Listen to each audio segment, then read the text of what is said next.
got quite a squishy chair for yourself. Gee. Am I out of shot? Nothing accommodating the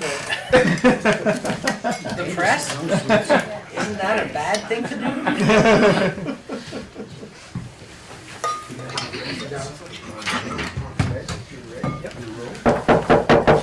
Call the Newport City Council meeting to order for Monday, December 17th, 2018, 6:30 p.m. The City Council room. All members of the City Council are present. In case people don't know, I'll introduce them all. Kevin Charbonneau, member of the council. Julie Bowen, member of the council. I'm Paul Manette, the mayor. We have Dennis Chenette, who's president of the City Council, and Dan Ross, who's another member of the City Council. And to Dan's left is City Manager Laura Dogan. And we have at the very end of this end of the table is James Johnson, our clerk treasurer. The next item is to approve the December 3rd and December 10th minutes. The December 3rd minutes was a regular council meeting, and if anyone has any questions on that, if not, then entertain a motion for the December 3rd first. Okay. So moved. Motion been made to approve the December 3rd city council minutes. Is there a second? Made and seconded. Discussion on the minutes. Hearing none. All those in favor say aye. Aye. Opposed? Ayes have it. Motion carries. The next one would be to approve the December 10th. Mr. Johnson, where do I sign? I don't think you put a page to sign. No, sign at the bottom. I'll just sign at the bottom. No, December 3rd, he didn't wear.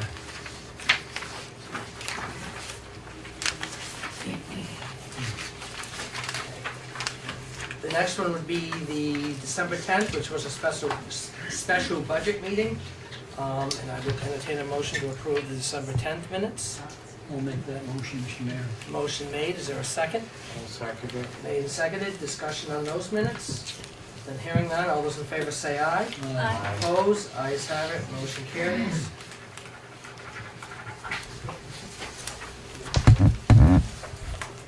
The next item is comments by members of the public. I'm going to start out by saying I want to do a big thank you to our Recreation Department for working with Mr. Pomelo. It was the 10th annual Pomelo Family Christmas held Saturday at the Elks. It was a huge success with over 300 kids and families and people present. Want to give out a shout out to Victoria Mathiasen, who drew that tree, and they had every child put a thumbprint on it and gave it to Mr. Pomelo. It was in honor of the 10th anniversary. And so I just wanted to thank our rec department and everyone involved and all the volunteers for that event. And also, I received a card. It was dated December 2018. We wish to thank the City Council, Mayor, and City Manager for the opportunity to share our community work with you. We appreciate you so much. Please accept this small token of gratitude for the work you do every day to support the citizens of this community and of the Northeast Kingdom. Wishing you and yours blessings in this season of peace, a season of darkness with peace. Promise Community Board of Directors. It was a nice card, everyone. And with that, no one signed up for public comments, but so we'll move on to the next item, which is a request from North Country Union High School to utilize the Public Works Garage in the event of an evacuation. This is a new request. No, I don't think, right, it's a new request, Tom, because if they wish to use our city garage in case of an evacuation. Any concerns at all, Tom? No. I just have to pull all my equipment out. How many students are there? 800? What's that? You can get 800 kids in that Oh, I garage? think we did all. Okay. Well, that's good because it's close to the school and all that. So we would need a motion from the council to approve the request. I'll make a motion to approve the request to use the town garage for School evacuation. A motion's been made, is there a second? I'll second it. Made and seconded, discussion on that motion? Then, all those in favor say aye. Opposed, ayes have it, motion carries. Mr. Mayor, this is obviously a temporary place for the students, and they wouldn't stay there for the school day or anything. Give that to Laura. This would be just a temporary. It just says in case of an emergency, and that's all that it says. So, most times at schools, if you evacuate after a certain period of time, they will bus the kids home. So, I'm assuming it's just like a short term, but there's plenty of heat over there and everything else, and so if it's all day, it would be all day, whatever the school decides. Whatever is deemed necessary for Yes. whatever Right, situation. yes. Okay. The next item is the adoption of federal procurement guidelines and a vote. I'll let the city manager briefly go over why we need to do this. We recently received a grant from a federal funding authority, and we were audited through that process. One of the findings was that although we have been following proper procedure in our procurement, we don't have a specific policy outlining the sites, the federal sites that we need to have. We've been following the Vermont League of Cities and Towns, which encompasses proper procedure. We now need to have a procedure that specifically outlines these federal guidelines. So given that we're working with the RCDI grant and are in the process of filing, well, we just filed 3 grants with your approval in the past week, we need to make sure that our policies match the requirements of the grants that we're filing. Basically, they want it spelled out even in more detail than what the Yes. Vermont League has. Yeah, they want these specific sites, so if the council will move to approve these and sign these tonight, I'll forward a copy of these to the audit agency and also forward them a copy of the minutes to show that we've done this. Questions from council members? Then I would entertain a motion that we approve this, the purchasing policy, the addendum. Mr. Mayor, I'll make that motion that the city council adopt the addendum, the existing purchasing policy. The motion's been made, is there a second? I'll second it. Made and seconded, discussion? Hearing none, all those in favor say aye. Aye. Opposed, ayes have it, motion carries. We all need to sign this. So, let's put that out of the way.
Thank you.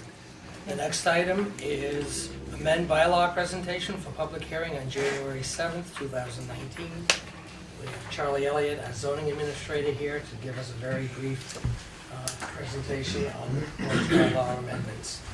Okay, you have already received the packets, and just very briefly, we're proposing 4 bylaw changes.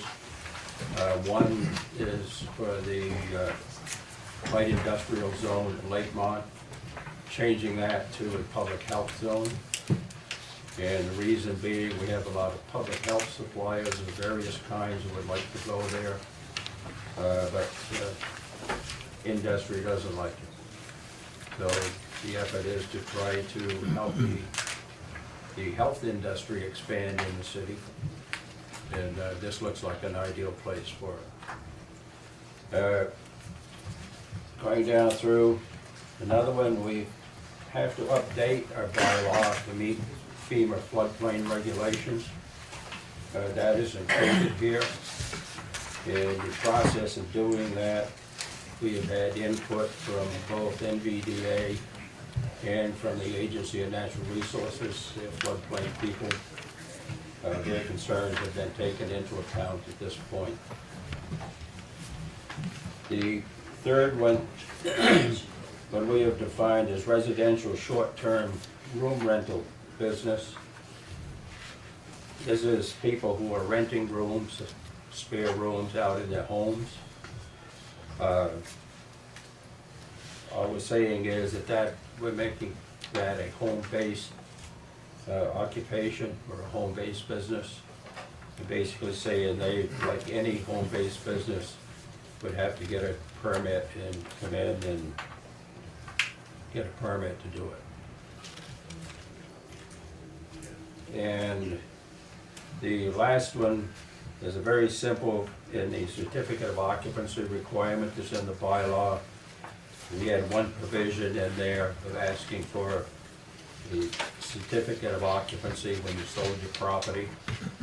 As we tried to do that, we ran into stiff opposition from the legal community. And we also learned that the benefits we're looking for were already taken care of anyway. So all we're proposing here is that one feature we would simply eliminate from the bylaw. These have already at this point been reviewed and finalized by the Planning Commission, who has voted at their last meeting to move these on to you. Final adoption, you have to hold a minimum of one public hearing. And then after that, if you're happy, you can vote them into place. Tonight, the formal presentation, the legal requirement is that you cannot warn your public hearing until a minimum of 15 days after we have presented you with the material. So tonight we're presenting the material, and we can warn a hearing the earliest would be your January 7th meeting. So we can have it at our first council meeting in January. Okay. And I will get that out this week to make sure that we can meet that line. Okay.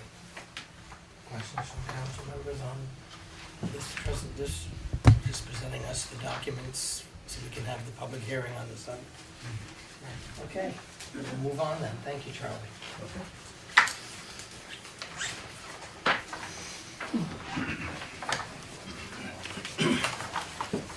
The next item is the revisit the safety of leachate treated at our wastewater treatment facility and revisit the opposition to the landfill expansion.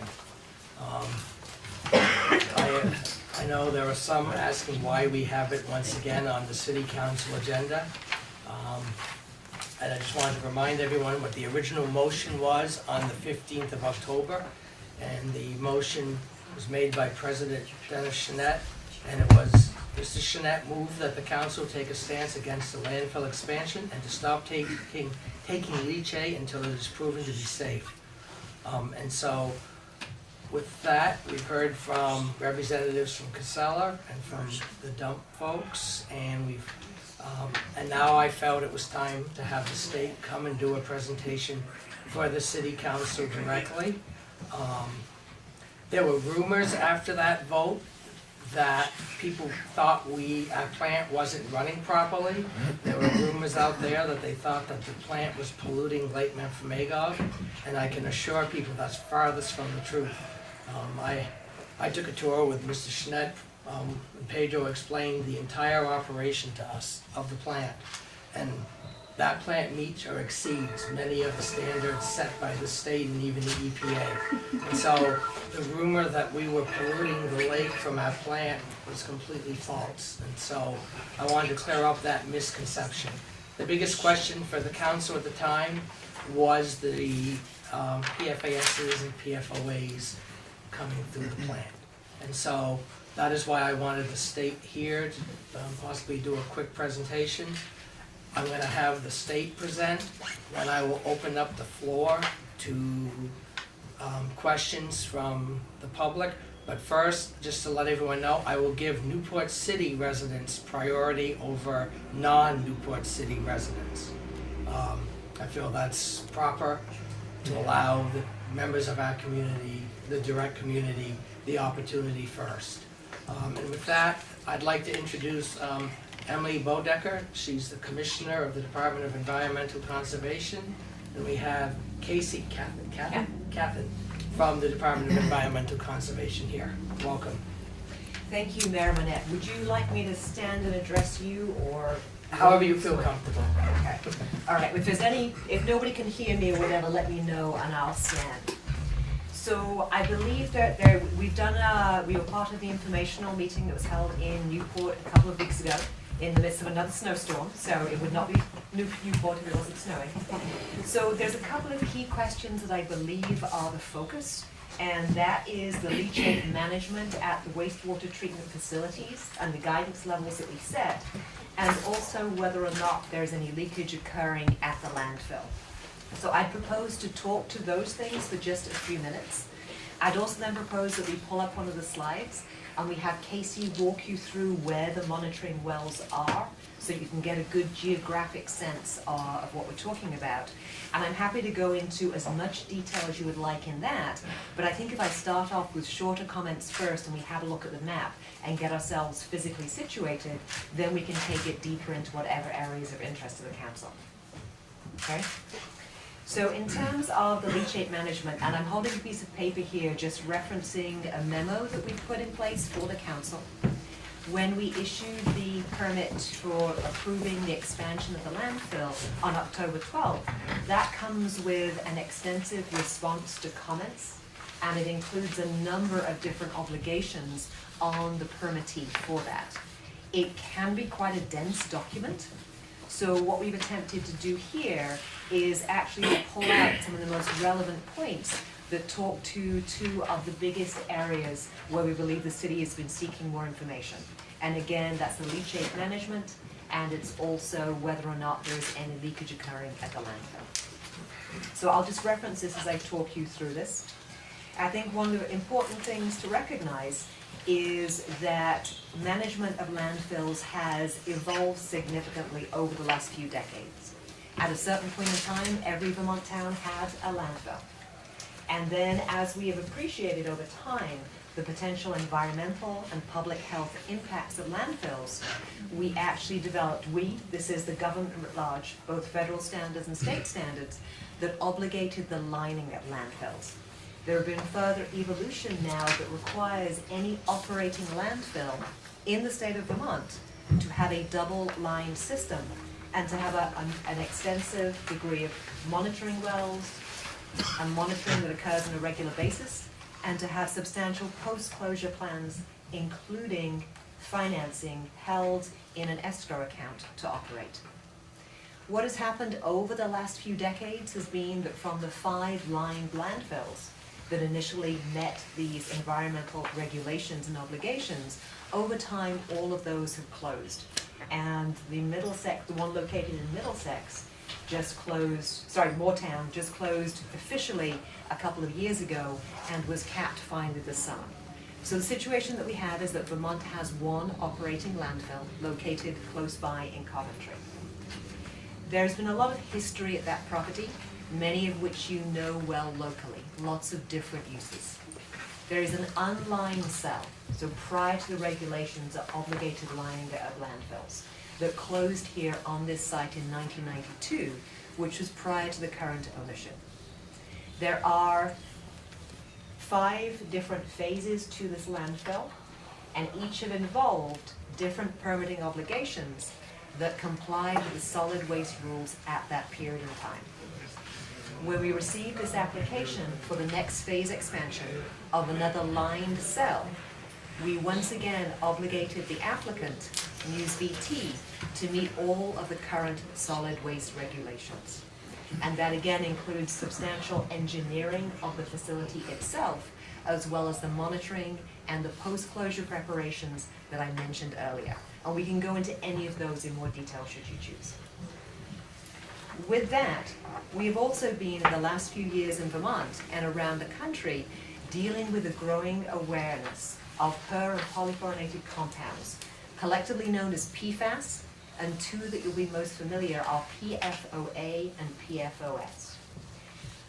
The Department of Environmental Conservation started investigating where we felt was the highest risk of contamination in Vermont in 2016. And this was at the former ChemFab facility in Bennington. Many of you will be aware that we found substantial and high levels of contamination as a result of the manufacturing that occurred at this facility over many years and as a result of air deposition. The products that they made are products that we still find in our homes today. And members of this family of chemicals are still used in many products today. We've all sat on sofas with Scotchgard. We've worn waterproof jackets that utilize this chemical to spread the waterproofing over it. We have utilized frying pans and many other consumer products. So what we are dealing with today is a legacy of these chemicals that are in many of the consumer products that we've used over the years and thrown away. They are also used to be used in many more manufacturing industrial processes. And even as they are being gradually phased out, we are left with this legacy. And so they are in the waste that we throw away. It's not the only thing. If you imagine water flowing through your trash can at home, if you had a hole in the lid, it is not pleasant by the time it drains out of a hole at the bottom. That's simply the nature of trash. So that is called leachate. And in a lined landfill, that collects in the bottom. It enables us to monitor it if it's there. It enables the operator of the landfill to pump it out and to dispose of it. And because landfills now require 2 layers, it also means that monitoring can occur between those 2 layers to see if any leakage occurs. And we also can have and obligate the operator to have underwells that also can be monitored. When we asked all lined landfills, the 4 that are closed, the 5 that are closed, 4, 5, 5, thank you overall, as well as the Coventry landfill to monitor that, to measure for leachate, we first wanted to develop, in advance of seeing the results, a guideline for what would be a necessary action level. So going back to Bennington, our Vermont Health Department established a drinking water advisory. It is the most stringent in the country. It now takes into account 5 PFAS compounds and says if this is in your drinking water at 20 parts per trillion, that is a risk to human health. The health advisory presumes this is your only drinking water source and you drink this water every single day.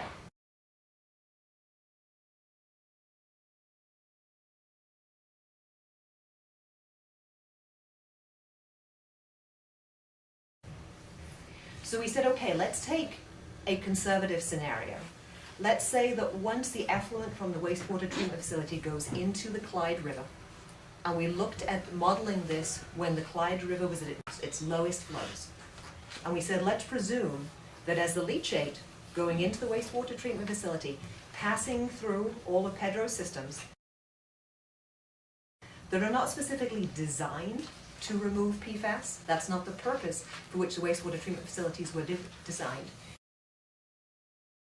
There may be some secondary removal of. That's something we want to analyze further.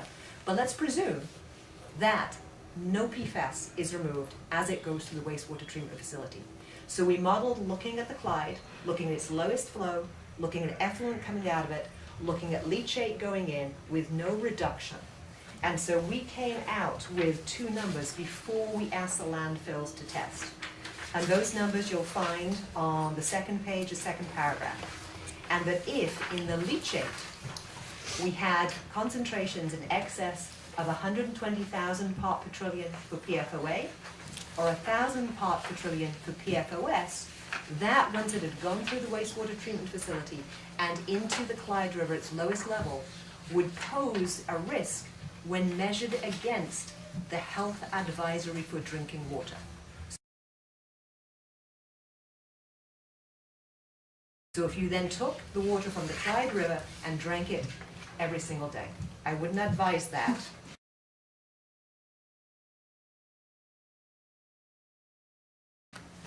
Apparently Pedro has demonstrated that it's good.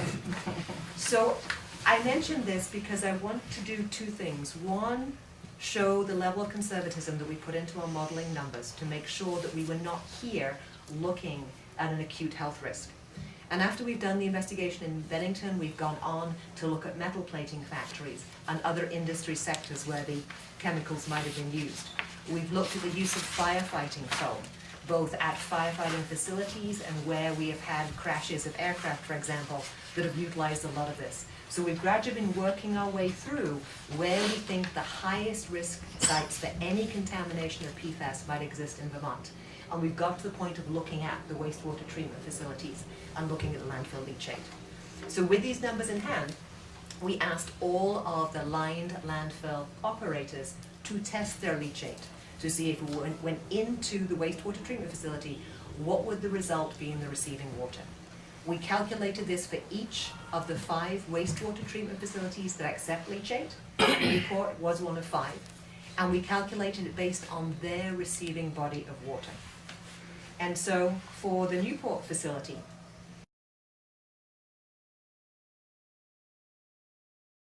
the amount that came back for PFOA was 1,850, which is compared to an action level that we determined of 120,000, and it came back with a PFOS concentration of 244, and we had determined there was an action level at 1,000 parts per trillion. So based on this work that we've done, we've determined that the leachate can continue to be managed at a wastewater treatment facility without adverse impacts to human health or the environment from PFAS in the waters that are receiving that effluent.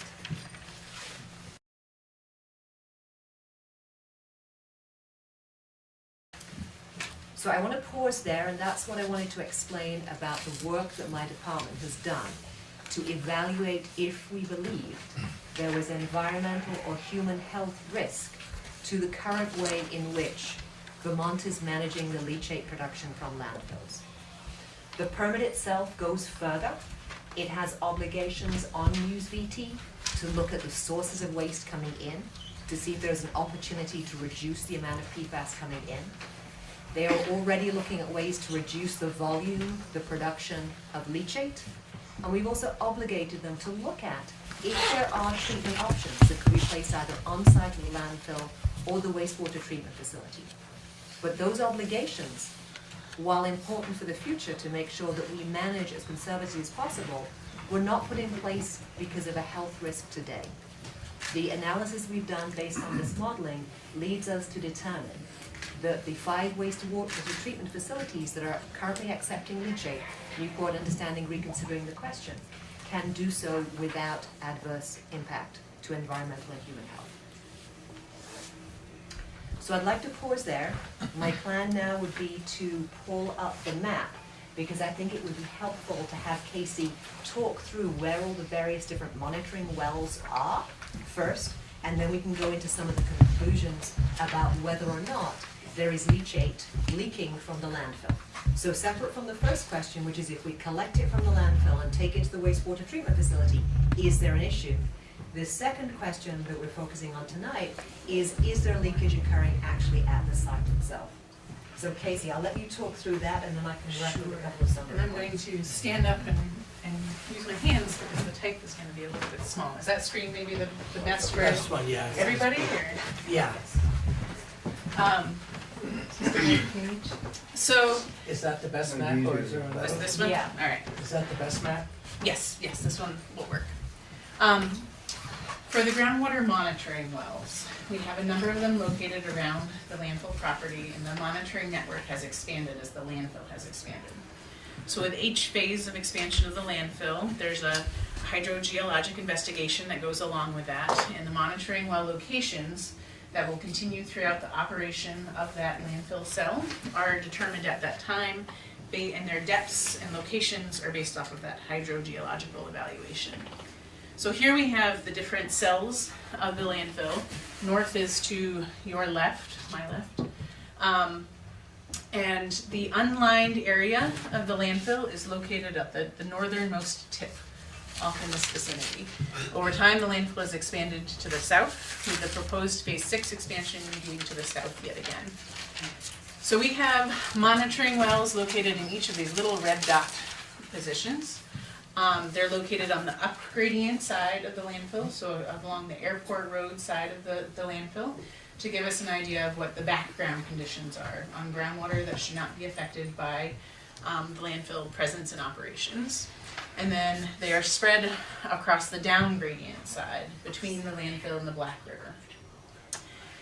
Groundwater in the state of Vermont is managed in the public trust, so it has to be protected for the use of all Vermonters from this point going into the future. To do that, we establish points of compliance for all permitted activities, and this is the boundary that an activity cannot impact groundwater and cannot exceed drinking water standards. So all the groundwater is protected as drinking water in the state. For lined landfills, that point of compliance is 150 meters from the liner. So on this map, that is this blue line. The lined area is kind of underneath these blue contours, and then that is our point of compliance. For closed, unlined landfills, so these don't have the protections that lie underneath the waste mass, they're historic landfills. The point of compliance is the property boundary. And that's for all of the closed unlined landfills in the state. There's about 60 of them that are currently regulated by the solid waste program. So that is the yellow, or the orange line is our move out to the property boundary for the point of compliance, and then we follow that edge. Groundwater flow underneath the landfills, there are these blue arrows, the teal arrows. So groundwater is generally flowing from the landfill towards the Black River, which is the darker blue line here. So in terms of using these monitoring wells to assess whether the landfill is having groundwater contamination issues from leachate leakage or other landfill operations, what we're looking for is a signature of leachate in the groundwater and a signature of a change in the geochemistry underneath. For this landfill, we monitor all the groundwater monitoring wells and the leachate twice a year, in May and October. So high flows in the spring after snowmelt and lower flows in the fall. We monitor all of the wells on the property, and Casella submits that report to us for review and approval. At this site, there has been no indication in the groundwater monitoring that occurs that the lined landfill is leaking. We'd be looking for signatures that are showing up in the leachate. So in that regular monitoring of the leachate, there's a wide variety of chemicals that are in that leachate, and in high concentrations, they would have a groundwater signature. In the vicinity of the unlined landfill, we are seeing those chemicals showing up in the groundwater. There's no liner to contain the waste in that area. The leachate does move directly into the groundwater. And the monitoring wells that are in close proximity, so right up against the edge of that historic waste, do show contamination, but not to the degree that that groundwater contamination is moving to the property boundary. So it is within the point of compliance that the landfill is obligated to manage groundwater within. So the monitoring wells that are showing the highest degree of contamination are these ones, located right against the waste edge. Monitoring wells located in these areas have been non-detect for any of the contamination issues that we've seen. So the groundwater is naturally remediating within the soils around the landfill. So with that, I will turn it back over to you, Megan. On that map, where is the the property line to the river. So if by chance it started to move, what would be the reaction? How quickly Right, would so the this, state react? this dark blue line is the Black River. Okay, So, it is adjacent to the property line, through this one corner around the unlined landfill. We have a fair distance between the 150-meter point of compliance for the lined landfill and the property boundary, and some additional distance between the property boundary and the Black River for a portion of the unlined landfill. So, we would have to respond to a groundwater contamination issue if the groundwater crossed the property boundary. We also have monitoring wells located between the area that we are seeing the contamination and the property boundary. So we would have a warning system in place in a way. We'd have some time before it got to the property boundary to take other actions, and then we could increase our response to the groundwater contamination progressively depending on how that contamination. so basically you wouldn't wait until it hit the Black River then? 'Cause Yeah. that was a concern that I know I had with the close proximity in that one spot to the river. Right, the point of compliance is the line we don't want the contamination to cross. It is not allowed to cross, so we're gonna respond. Before that, okay. Go And ahead. I'll just add, in terms of the response for this landfill, for every landfill in Vermont, and for all the sites where we do have some kind of active contamination, if we see that contamination is moving, if it hits a point of compliance, then the state has a number of authorities that come into play, whereby we can require the responsible party to develop and implement a remediation plan that has to be reviewed and approved by the state. So this is unfortunately not an atypical situation. If you think about the number of underground gas tanks, if you think about the number of dry cleaners that Vermont might have utilized over the last 50 years, we have a team of people in our Waste Management and Prevention Division who are sites managers.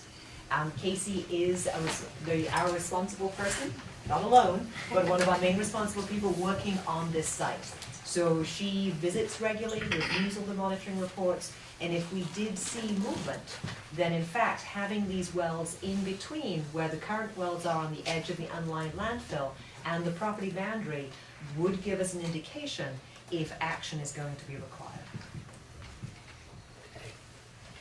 Council members? I've got one comment and question, I guess. There might be other people that are probably wondering about this. This is a question that I had, and I'll pose it to Mr. Heindel, because he's the expert in this field. Apparently, these are the wells that are checked, and there are other wells, other testing wells out here that are not checked. My question was, it's showing that contamination is not migrating out this way at a lateral move. My question was, is it moving vertically? And that was a question I had from Mr. Heindel, and we found out that with the composition of the soil that is underneath the unlined landfill, it doesn't have a chance to perk down through there because it's a natural shell which holds that. And if Mr. Heindel would like to elaborate on what I just said, you could do it a lot better than I do. Well, I think you explained it well, Mr. Shinnett. The lower part of the Black River watershed in the vicinity of Newport was, in the last ice age, was the bed of a glacial lake. You may have heard about that in some of the reports.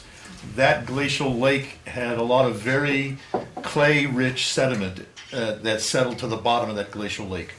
Those clay-rich sediments are now in the Black River wetland. So when we install these wells in that wetland between Area A and the river, after about 5 to 10 feet of wetland soil, we hit this very dense gray clay. Very low permeability, it's sticky, it sticks to the drill material, it has very, very low permeability, and there's several tens of feet of that in this area here. So it's that glacial lake bottom clays that have provided this natural seal, if you want to call it that, to the underlying aquifer. And we find that many, many tens of feet of that beneath the surface wetland soils in the Black River wetland. And that's what is preventing the contamination from unlined areas A and B from migrating downward. See, I knew you could explain. I tried. Thank you. Question I have is, not all the wells were being tested. Are they going to be with the new requirements? Is some of those in the unlined portion, gathered, not being tested or used as part of the holes? Yep, so we have wells identified in the certification named that are the ongoing monitoring wells. And there are some wells located on the property that are not part of that ongoing monitoring, and in many situations, there are wells that we requested be installed to answer a specific question. So over around the unlined landfill, we did have questions about the groundwater flow, and we wanted to get a better handle on where it was moving and its relationship to the Black River.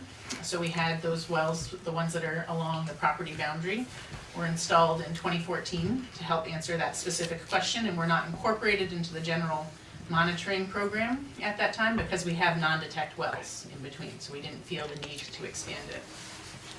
2 of those wells will be having ongoing PFAS monitoring under the new certification. They are being included. So we have pushed out to the property boundary. We'll be monitoring at those 2 additional locations along with others along the point of compliance going forward. Okay. Let me see, I think I had something else. Now, not all of those chemicals are still, maybe the commissioner can answer this, not all those are still being used in the process from my research.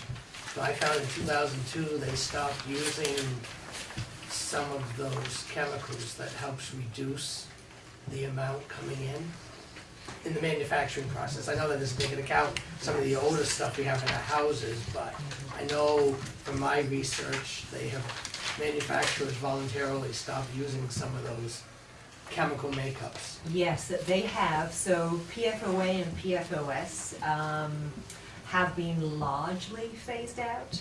There are other chemicals in the family. This is a very large family of chemicals. So to the best of our knowledge, both nationally and internationally, we're looking at the most potentially harmful of those chemicals. And the manufacturers have been modifying molecules and making different versions of the chemicals. That continues to evolve. We obviously have a very luxurious choice of consumer products and industrial products today, and we have a lot of manufacturers worldwide who are producing these products. So in terms of PFOA and PFOS, yes, we believe they've been largely phased out. And so we operate with the latest information that's available to us about the most potentially harmful chemicals within that family. And it's one of the reasons why we are one of the few states who has actually named 5 different compounds when we're looking at our health advisory for drinking water consumption. There are other states who have picked 2 or 3, and there's another couple of states who have actually picked the same 5 as we have, but at a 70 parts per trillion level, not at the 20 parts per trillion level that our health department calculated. Okay. And then I did extensive research on my own. To be honest with you, I ignored the state, I ignored Casella, and I ignored dump, and I probably spent 80 hours, and this is not even a third of what I found researching this. I've got an 800-page document on my computer that I didn't want to waste paper. And all my research, I have found that there are 2 treatments that can actually remove those chemicals. It would basically require an upgrade to our plant. Like I found reverse osmosis is one, and I found active carbon treatment as another one. And the active carbon treatment in my research is more effective, not more effective, but more cost effective. Most plants can afford that technology, where the other one, it's like a Cadillac, I guess. But those, from what I researched from the CDC and from the EPA, which I have to have some faith in those organizations, that those are the true treatments that are most highly recommended and used. And so we could technically have I don't know what it would take, probably have to engineer the plant, but there are technologies out there that would even reduce what's coming out almost, I would say zero, but it would, from my research, am I wrong? Am I on the right track? So there definitely are technologies there that can remove the PFAS compounds. The activated carbon filtration that you've mentioned is a type of filtration that's most often used on drinking water systems. So for example, there's the production, if you like, the microbe-oriented production in a wastewater treatment facility is designed for what is coming into that plant, and to get the effluent to a level where it's below a concentration of a number of different both biological compounds. When you're looking at drinking water, and so you're accessing drinking water maybe from the groundwater, maybe from surface water, there are a number of different drinking water standards that we want to comply with. So with that, you've got to make sure that you remove your heavy metals, for example, as well. So drinking water plants utilize different technologies. They're built for a different purpose. So the carbon filtration is an option for drinking water. The interesting thing about leachate is it contains a lot of different things. That is a chemical soup. So there are certain complexities with using a drinking water technology to treat leachate. But there are certainly technologies out there, and that is one of the obligations that we have placed on the permittee as part of this permit expansion, is to look into what is feasible, what is technically feasible, what might the costs be. We have obligated them to look into options for 2 on-site treatments and 2 off-site treatments. The permittee has a year to complete this analysis and has already started to make very significant inroads into it. That was my thought process. If we could make our plan even better, it would not only maybe remove the PFAS, but we also still have some issues with the medical being flushed, and that's hard to treat. The pharmaceuticals are hard to treat, so I was thinking if we had one solution, kind of, I'm being optimistic here. So there are absolutely technological solutions, that is true. They do always come at a cost. Right. And so there is absolutely an option here for the permittee and for the city to explore this. I do caution that they come at a cost, but were the city decide to move forward and to implement technologies above and beyond the existing permit conditions, that's absolutely a choice the city can make. Okay, so I was kind of on the right track, trying to do some of my research. Okay, I think that's all I had right now. Questions from the floor? Anybody? I'd give preference to Newport City residents first. Lori? Lori Brim, Newport City. You know, sometimes when we think about things like the leachate leaching into the groundwater and into the river, some people have oh my gosh, it's going to happen tomorrow. What kind of historical data do you have, or if you were to notice in your monitoring that it was starting to leach that far, do you have any kind of time frame? I mean, I realize it might be a little ambiguous, but is there any type of time frame that you're talking? Are we talking about a week? Are we talking about 3 years? What are we talking about? So the unlined portion of the landfill was closed in 1992. So Casey, approximately, we have the wells approximately right along the edge. We have the intervening wells, and we have that closest point, the Black River boundary. Any estimate on how many feet it is between the edge to the intermediate well to that first closest point of the Black River boundary? We're sensing most of the contamination within a few hundred feet of the landfill edge. It's the historic waste is tricky to tell where that landfill edge exactly is, but we're somewhere in that vicinity. To the closest point to the Black River, it's about 800 feet, and then we're midway in between there.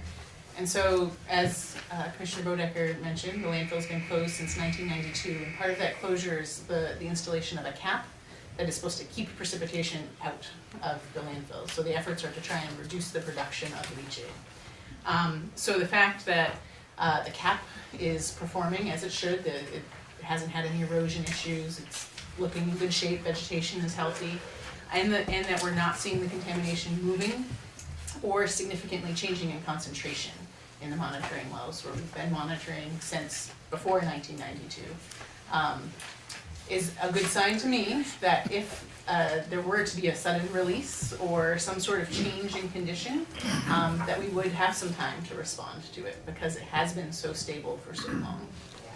Thank you. So I wanted to bring the distance question into this, as well as we're looking kind of at time bound. And one place where we have done substantial analysis, and frankly have a lot more analysis to do, is in Bennington. We've actually mapped and measured hundreds of wells, existing wells, as well as drilled our own wells in Bennington to try and answer some of those questions about fate in transport. Now there it was air deposition, so looking at how quickly it moves through surface, through the soil, at what level in the groundwater we found contamination, and how that moves.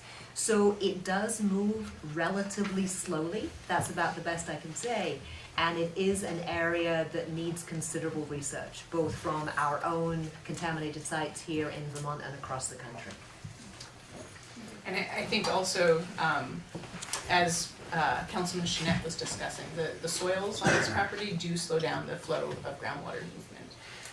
So, you know, we do have comparable situations. We also have good geology here for being able to constrain the movement of the contamination.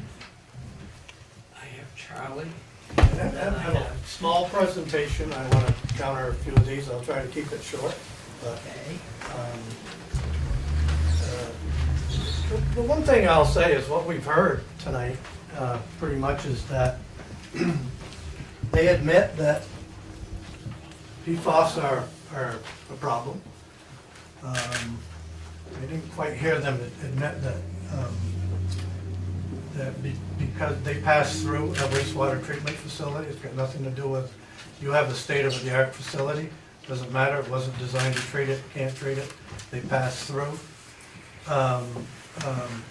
So, and I do have documentation right from them saying the same thing. But none of the information tonight is any different than the information that's been given you. The discussion we had about the leachate test with the 1,850 parts per trillion is the same form that I gave you in our initial meeting. The maps haven't changed, none of the information has changed. What's different is how we look at it and how the state looks at it. I've said right along that our problem is what the state allows them to do. You guys have heard me say that 3 or 4 times. And when it comes to PFAS, I mean, they basically admitted that further testing has to be done. I have from the Department of Environmental Conservation, these are quotes in the certification. Further evaluation reasoning. PFAS concentration within landfill leachate can fluctuate. Further evaluation is needed to better understand the fate and transport of PFAS from landfill leachate and as it is processed through wastewater treatment plants, which is what I said to you in the first meeting. PFAS are emerging contaminant, a growing concern for all states.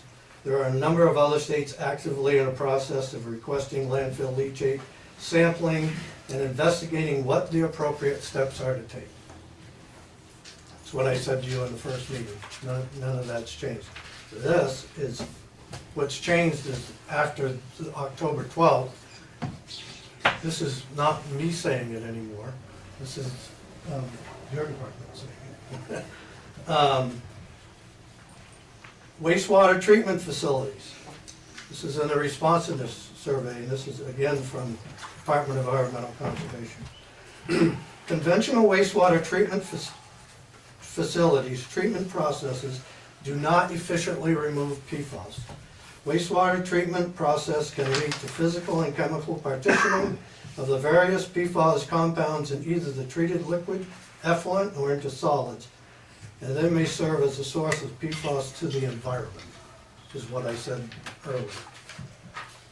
Utilizing PFAS concentration measured at the Newport wastewater treatment facility, The Department of Environmental Conservation has calculated likely receiving water's concentration of PFAS downstream of the Newport wastewater treatment within the Clyde. These calculations show the concentrations within the Clyde would be lower than the health advisory of 20 parts per trillion as established by the Vermont Department of Health. Notwithstanding these findings, the Department of Environmental Conservation has concluded additional evaluation of landfill operations and leachate management is appropriate to minimize potential impacts on the receiving waters.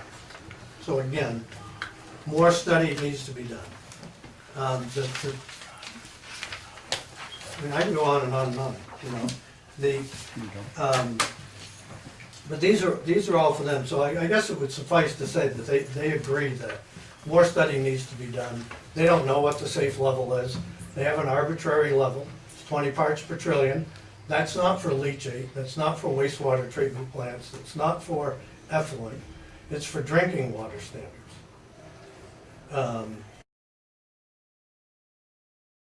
Part of our problem is what it's doing to Lake Memphremagog, what it's doing to the fish. What we haven't discussed tonight about PFAS is that they're bioaccumulators. They're a little different than certain chemicals that go through. When they get into the environment, they stay there for years. If they get into humans, if you swallow some water, eat fish, any living thing, they accumulate like cancer cells. The problem is the solid waste department couldn't take any of that into consideration because it says in here, the application can only be evaluated against standards that are in place at the point of review. There currently are no PFAS standards established for landfill leachate. They don't have any standards, so they can't be over them because they don't have any. Wastewater effluent, that's the effluent that goes out in the water, or surface waters. So we haven't even got to the point, the state of Vermont hasn't got to the point to do enough testing to even put standards in for those. Neither has the federal government. I mean, this is an issue that's going on everywhere. All you have to do is Google it. The state of New Hampshire right now, their congressional delegation, because they've had a big problem with Peace Air Force Base, a different situation, but it's still PFAS, where they're trying to get it as a complete study by the federal government, because this stuff is everywhere. So none of that's changed. I mean, you guys warned a meeting saying that you wanted accurate information, as if the information that was out there was inaccurate. The information I gave you is the same information that came out today. I mean, there's no difference. Let me read you what the EPA's latest thing on the health effects of I just PFAS. need to correct one thing, tonight's meeting wasn't warned that there was inaccurate information. I didn't say that. It was the one that over at the Career Okay. Center was. I just wanted to clarify. No, I that understand. agenda But tonight the one at the was- Career Center, which was sponsored by the city of Newport, was. That is what they said. So, there is evidence that exposure to PFAS can lead to adverse health outcome in humans. If humans or animals ingest PFAS by eating or drinking food or water that contains PFAS and are absorbed and can accumulate in the body. PFAS stay in the human body for long periods of time, and as a result, as people get exposed to PFAS from different sources over time, the level of PFAS in their bodies may increase to the point where they suffer from adverse health effects. Studies indicate that PFOA and PFOS can cause reproductive development, liver, kidney, infant birth weight rates, effects on the immune system, cancer for PFOA, and thyroid problems. So what we asked you guys to do, seeing that none of this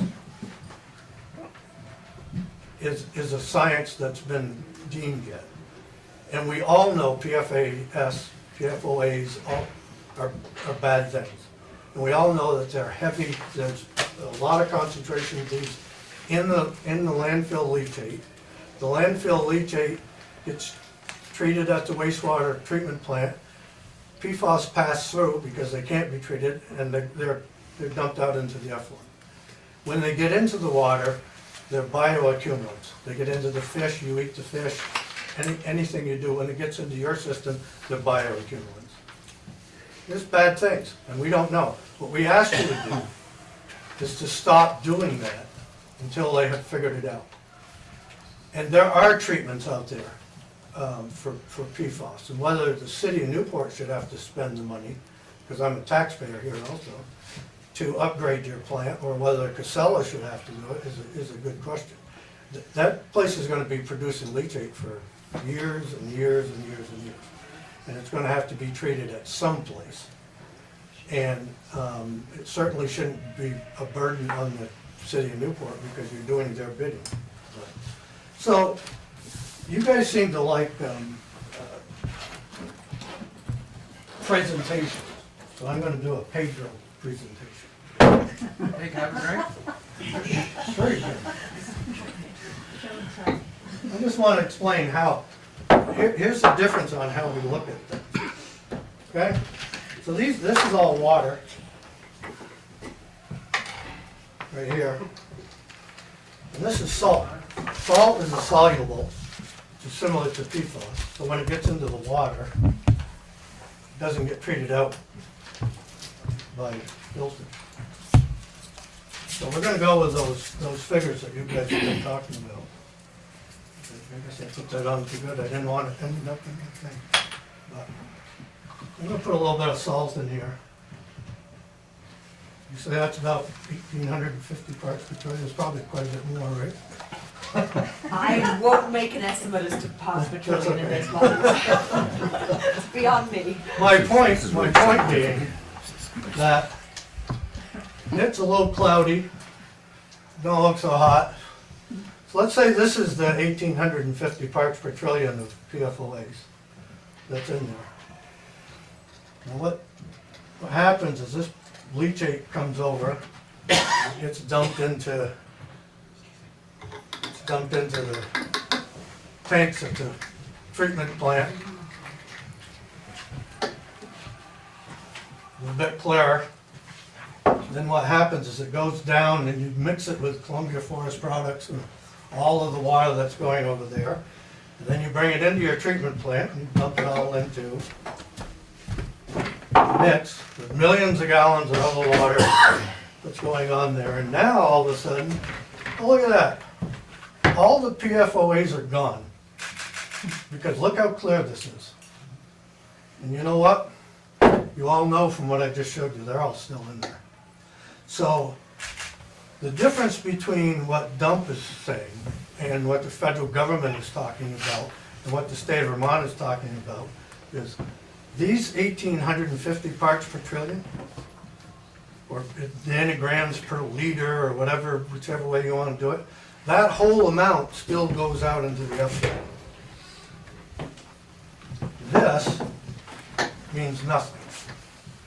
What it does mean is it makes it a hell of a lot easier for the 20 part per trillion standard set to be shown, because now they're saying, oh, well, the leachate's not 1,850, it comes out of your effluent at 130, which is still, by the way, 6.5 times the limit.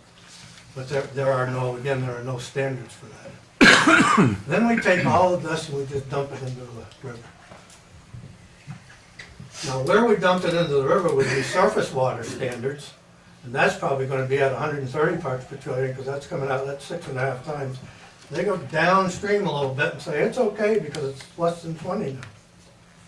What we're saying is none of that, none of this should be putting out there, much less 1,800, this is per liter, so there's probably, I'm not a mathematician, but there's probably 7,000 parts in a gallon, and you're doing 5 million gallons, and you're doing it for 10 years, you're up into the trillions. Now the worst part is that stuff that I put in there, the PFOAs, they stay there forever. So you're dumping that every year on top of each other and on top of each other, and they're bioaccumulating in there. So until it's pre-treated somewhere, and the PFOAs are out of that leachate, you guys made the right decision. You made the right decision for the lake, you made the right decision for the city of Newport, and probably for the whole county, because Lake Memphremagog's our asset. It's funny that the legislative branch, and I'm not gonna take a whole lot more time, it's the legislative. I know, it's the well, you know, there's a lot of information, this is pretty important stuff. The legislative branch, Chris Bray, who is the head of the Senate Agency of Natural Resources Board, said, quote, "This was the most irresponsible action I've seen while in government. And prior to the election, while politicians are especially sensitive to public issues, I plan to make this an issue. And in January, it's coming. There's gonna be legislative action to take. When we've talked with the state, that's what they've told us, it needs legislative action. So, I'm just telling you, it can't be treated, and that's it. So that's the PFOA. I wanna make one comment on this map. When you start talking about leaking, migration,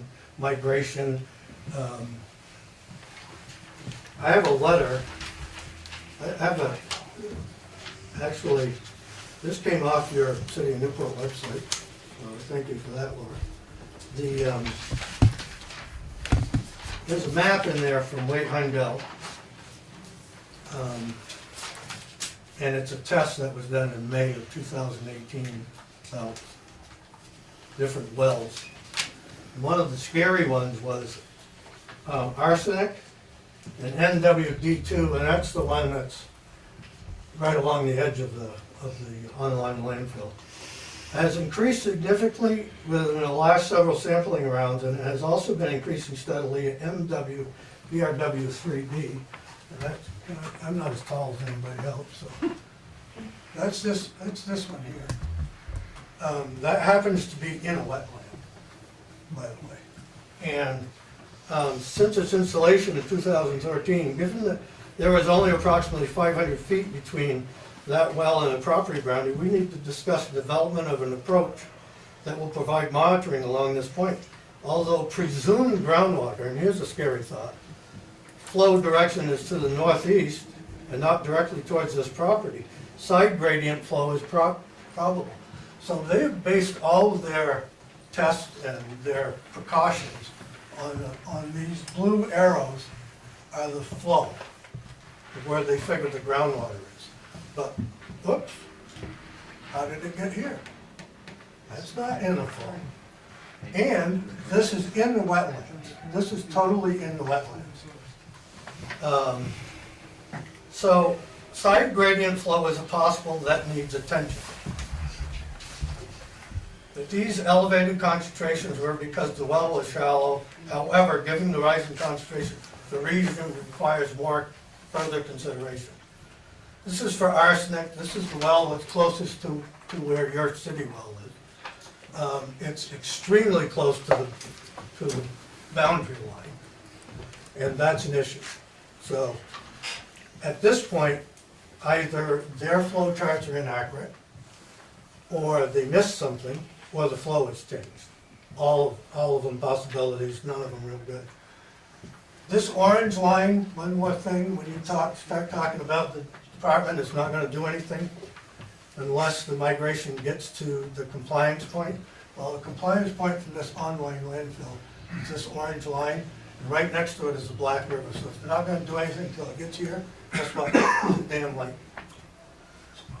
Now, in 2004, the Act 250 Commission, when they gave the certification, said that Casella had 6 months to design a plan to move this thing, dig it up, mine it, and get it into a line landfill before it causes all this problem. 2018, hasn't happened. Plan hasn't gone in, nothing's going on. So I'm just telling you, you guys made the right decision. There are a lot of reasons to oppose the expansion other than the potential hazardous of the lake. The air odors, Paul, you know about that. A lot of people in this room know about that. So you guys made the right decision, you should stick with it. If you wanna take, if what we're talking about is how much money you're willing to take to pollute Lake Memphremagog, then, you know, I feel really bad that that's the situation. They've admitted they can't do it. If you wanna upgrade your facility and have them pay for it to be able to take the stuff, fine, it's gonna be around for a long time. Maybe that's what you should do, but you sure as hell shouldn't reverse the decision that you've made. Good, thanks. Thank you, Karen. Oh, that pencil? James needs his pencil.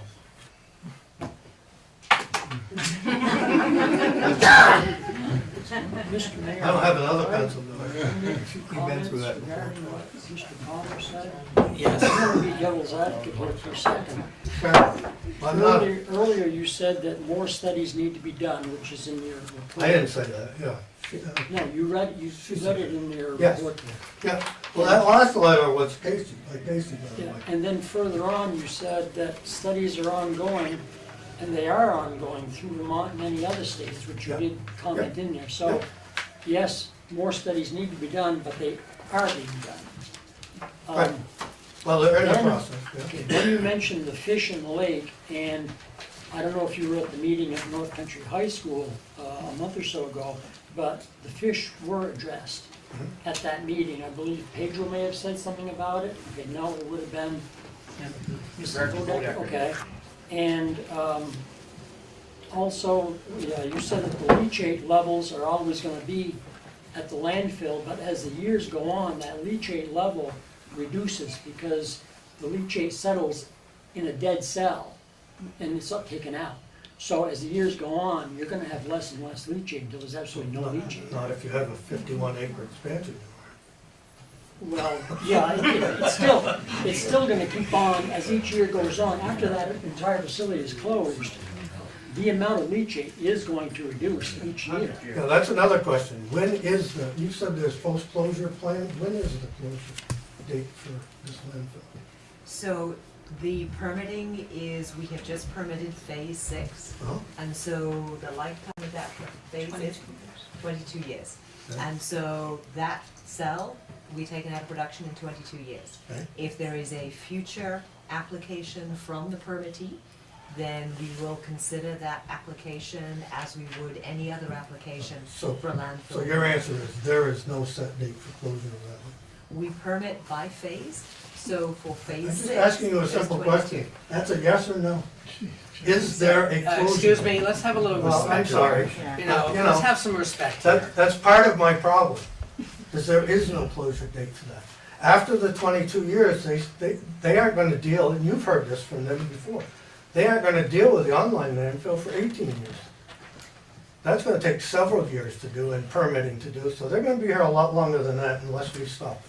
This is the time to stop it. The second question, did you? Okay. If I may Yeah, just more speak quick. to that for a moment, our certification does require capping of sections of the landfill when they've settled to an acceptable grade. So it isn't as if the landfill is fully open for the entire duration that it's operating. We do close it in phases, similarly to the way it's operated in phases. But you don't close it in phases if you're adding 51 acres. It's just nuts.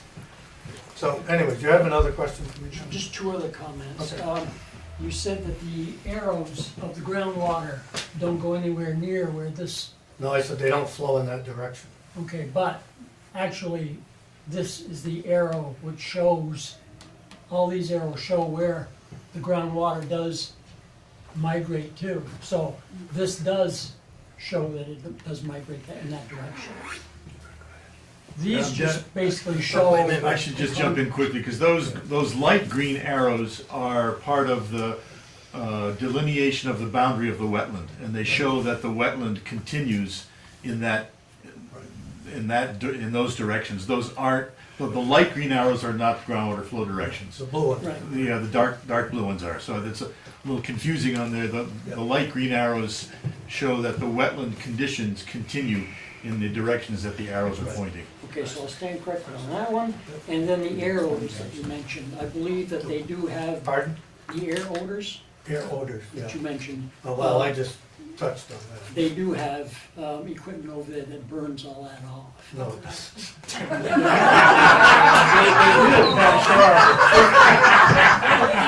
that what you're told? I mean, I'm sorry, but Let's have some respect here, please. Let me just say, we have been out there. If we're and now gonna, we're excuse there. me, if we're not gonna have respect in this room, I'll have the room cleared out. Because I'm not gonna tolerate laughing at city council members for a comment, okay? Mr. Schnet's done a lot of research and, you know, he made a comment, there's no need to laugh at it. I'm not worried about that. No, I know, but I want respect here. Thank you. And yes, there are some air odors which they do notice at Mountain View Drive, which I believe is where Mr. Vians lives. I also have a relative that lives over there, and he lets me know whenever he smells it. However, they do have equipment in place, which the mayor and I did tour the facility, we did see it, and it does burn off a lot of that gas. burns a lot. Yes. I I will admit some of it I'll does agree. escape. About 85%, correct? You can capture? It's more than that. Well, So- everything I've read is about. But- Well, I'm gonna jump in on, Anyways, I'll just the answer to quickly, that is no. I'll quickly jump in on the air pollution.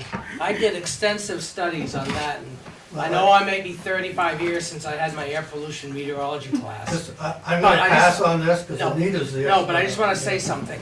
I was a little rusty on a lot of this, but I kinda refreshed some of my memory. You might be getting, you gotta remember, methane and CO2 is 50-50 production from that facility, am I correct? That's pretty much from any landfill, it's about 50-50. You get a small amount of other chemicals. That's the hydrogen sulfide or the rotten egg smell. From my research from the EPA, the CDC, methane and CO2 is odorless. So you're basically, any odors coming from that little bit of hydrogen sulfide. The health effects from the distance from the landfill to the border of the city of Newport with the dilution of the compound, from what my numbers of allowable numbers shows no ill health effects. Yes, you get an odor, but as far as a health effect, there are no health effects from my rusty knowledge and doing my research. Now, maybe someone can correct me, but that is the research that I spent. I mean, I spent probably 80 to 100 hours doing my own independent research on this, because I didn't want to believe anybody. I figured I'd start from scratch and just do it on my own. And so the health effects from that are minimal. Now, Mr. Schnett and I happened to go for a tour. I picked the coldest morning we had so far, because that's when you're likely to have a cold air inversion. We got up there and we could smell very little. There was nothing. There might have been a little odor right by where they were putting the trash in, but as far as they had the gas flame burning, they had the place producing electricity, going down the airport road and up in that whole area, I didn't smell any odor at all, and that's the type of morning you'd expect to smell it. Now, there was some the day before at the airport. Representative Marcotte and I were at an airport meeting, and there was some. But then we figured it was right around the time they lit the flames, so you get like when you light a propane tank type thing. There was that little bit. So I just want to assure, I mean, if we want to get it, that's my research from that aspect is air pollution. I might be rusty, but the formulas don't change and other things don't change as far as that aspect. Now, there was some other questions, Mr. Vians. I'm gonna ask for Newport people first, and then Mr. Vians and Mr. Ansel after. For you folks that don't know me, I'm Representative Gary Vians for at least the next 3 weeks. Then Mr. Page takes over. Thank you. I've got actually 3 questions. My first one is, how many landfills, how many waste treatment plants presently take these the leachates from Casella? There are 5 that are permitted. Can I get the names of the 5? So, we have, was Newport, Montpelier, Barry, Burlington North, and Essex. Plattsburgh. I was just asked about the Vermont ones. Okay, thank you. Second question, I hope you can answer this.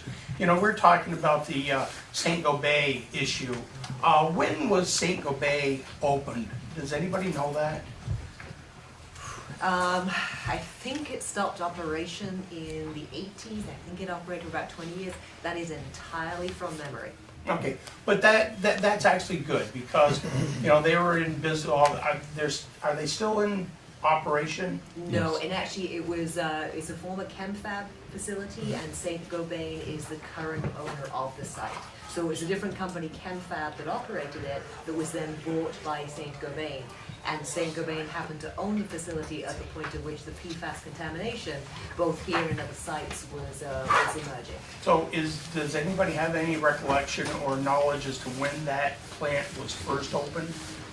I think several decades. I think Several it's- decades. yeah, Okay. it's been a while. And my asking those questions is, you know, in the last couple, 3 years, we all of a sudden came up with this tremendous problem with the groundwater around Bennington area.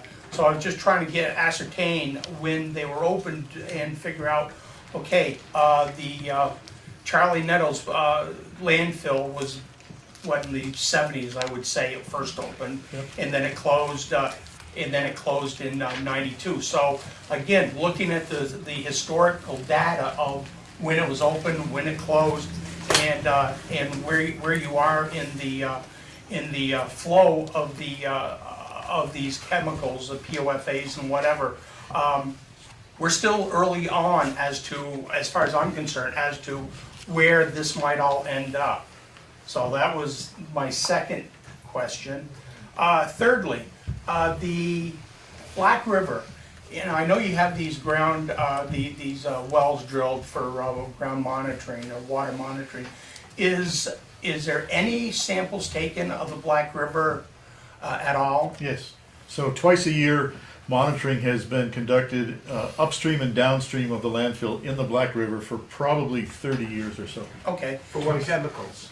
For probably 300 chemicals, so inorganic indicators, about a dozen metals, about maybe 100 volatile organic compounds, and maybe 100 semi-volatile organic compounds. Just in the water. Excuse me, please address Yes, just myself. yeah. We sampled in the water, and we have never seen any indicators of landfill impacts in the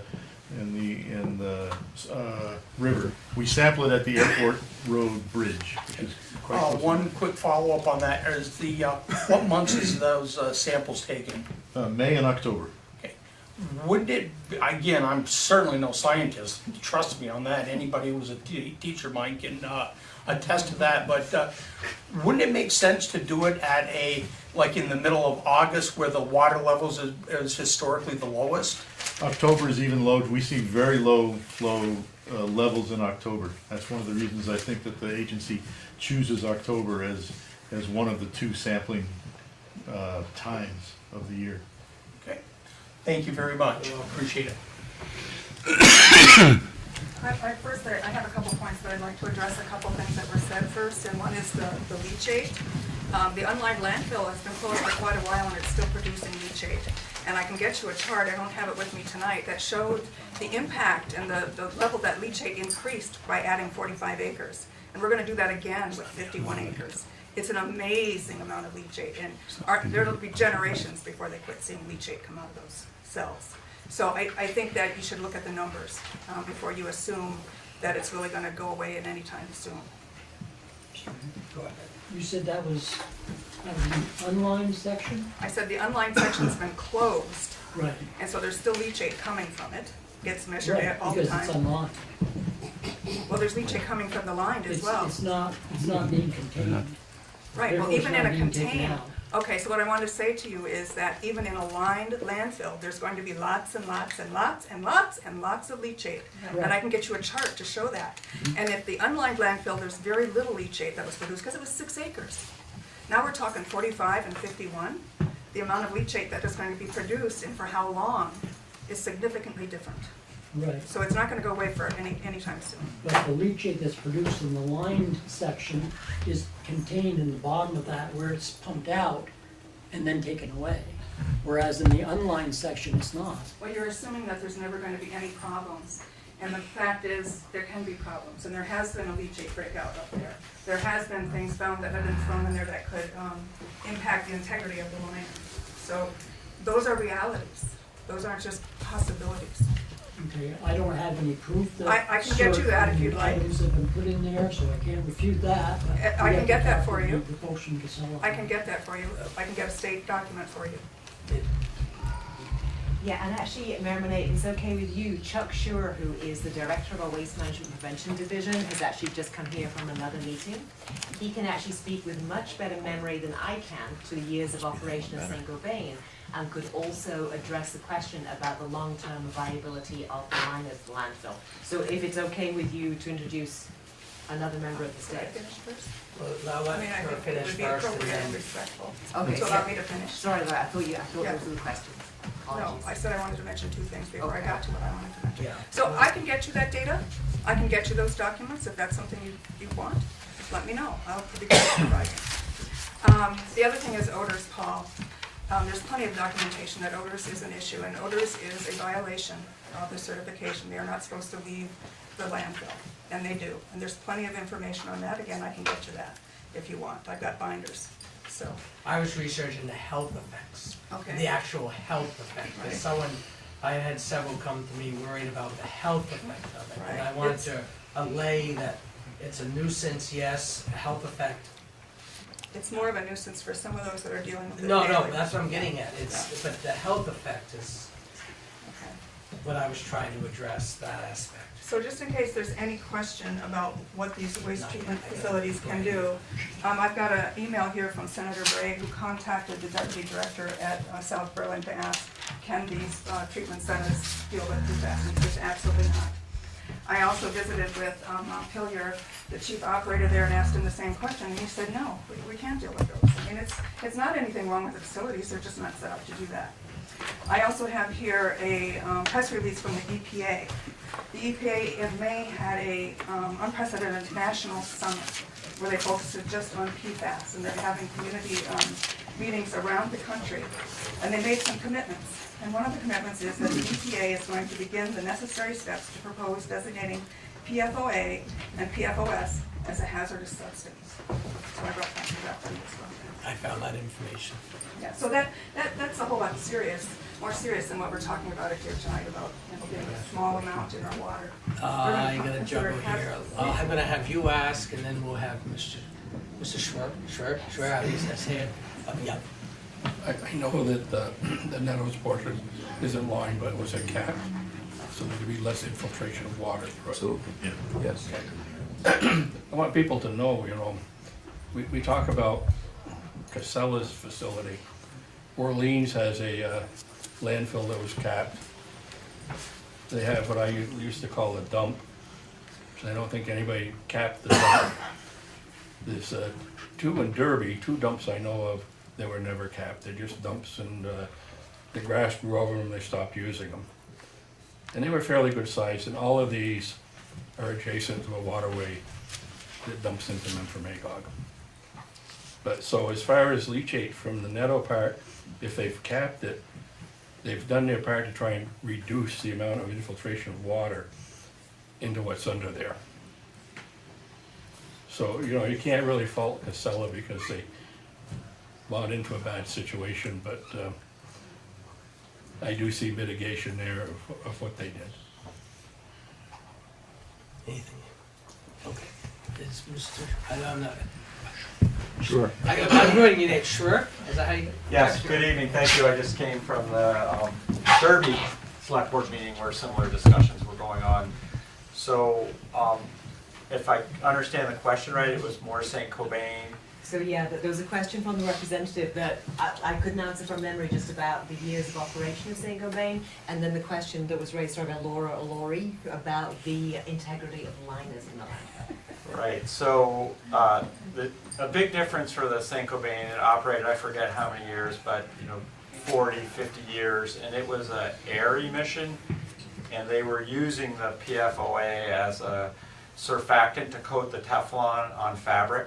So for years and years and years, it was going out in the air and then spreading all over, and hence we had 300 drinking water wells, so the water coming out of the ground that folks were drinking was contaminated. So at the landfill is a little different. We do have groundwater that has levels of PFOA and PFOS. We're concerned about that. but at least we know right there, no one's drinking the water, so it's a bit less of a concern. The liner piece, you'll hear debates on both sides of the issue. I mean, we're thinking hundreds of years that liner will last, but the important part to consider is that it's not just that the liners will last. Casella will be required to monitor that as long as it's deemed necessary. And they can measure the leachate coming in above the liner. They can measure anything that's coming between the liners, because it's a double line system, and then they can measure the under drain around the landfill. So the state is going to require that be monitored. So if there's any problem that shows up, they'll be required to take corrective action to correct it. So it's not that it's not an issue. If it is an issue, it can be addressed. I don't know if that answers the questions. And just relative to the statement about EPA wanting PFOA to be listed as hazardous, we share that concern. We were one of the first states, if not the first state, to list it as a hazardous substance, so we're way ahead of EPA. So we recognize it's a contaminant of concern by all means. So just wanted to add that piece. I have some of the, Mr. Carty had his hand before, so, yeah, Mr. Carty, then Ms. Lads. I've got just two questions first. The old landfill was considered Netter's Park. There had been some stories that Casellas was supposed to dig that up and put it into, I think it was phase 4, but nobody's knows what happened to phase 4. Is it possible to dig that up without causing any problems? And with old landfills, over the years, can they hurt the water? I can answer that question, as can Casella. There was a permit requirement under phase 5 to take that old landfill and put it in a liner, and that's still a viable option. But at this point, there's a debate whether digging it all up may make things worse or not. Okay. So until we answer that question, we're not moving forward, but it's still a viable option. It's still on the table. I think Act 250 requirement was part of that, so that still could certainly happen.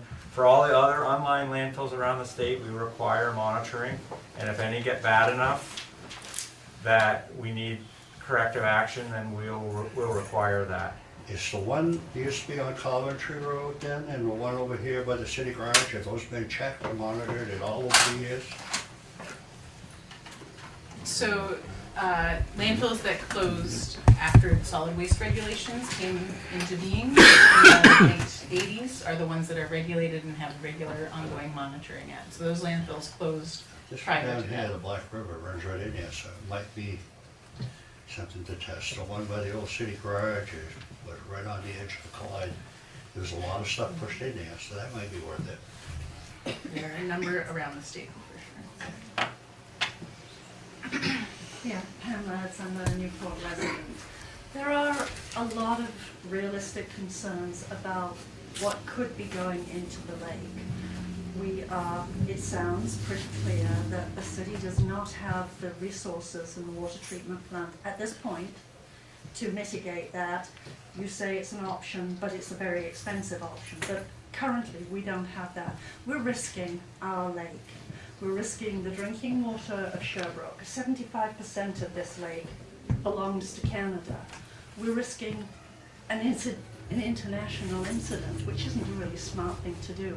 We're trying to recreate Newport. We've already got a bloody great hole in the ground over there that is not to our advantage. How is an expanded landfill that may be leaking really nasty stuff into our lake, which is our one resource? It's probably the most important asset that we have. And we're talking about being a four-season resort. How does this make sense? What happened to the precautionary principle, the one that says, until you really know what you're putting in there, don't do it? Isn't that common sense? Where did the common sense go?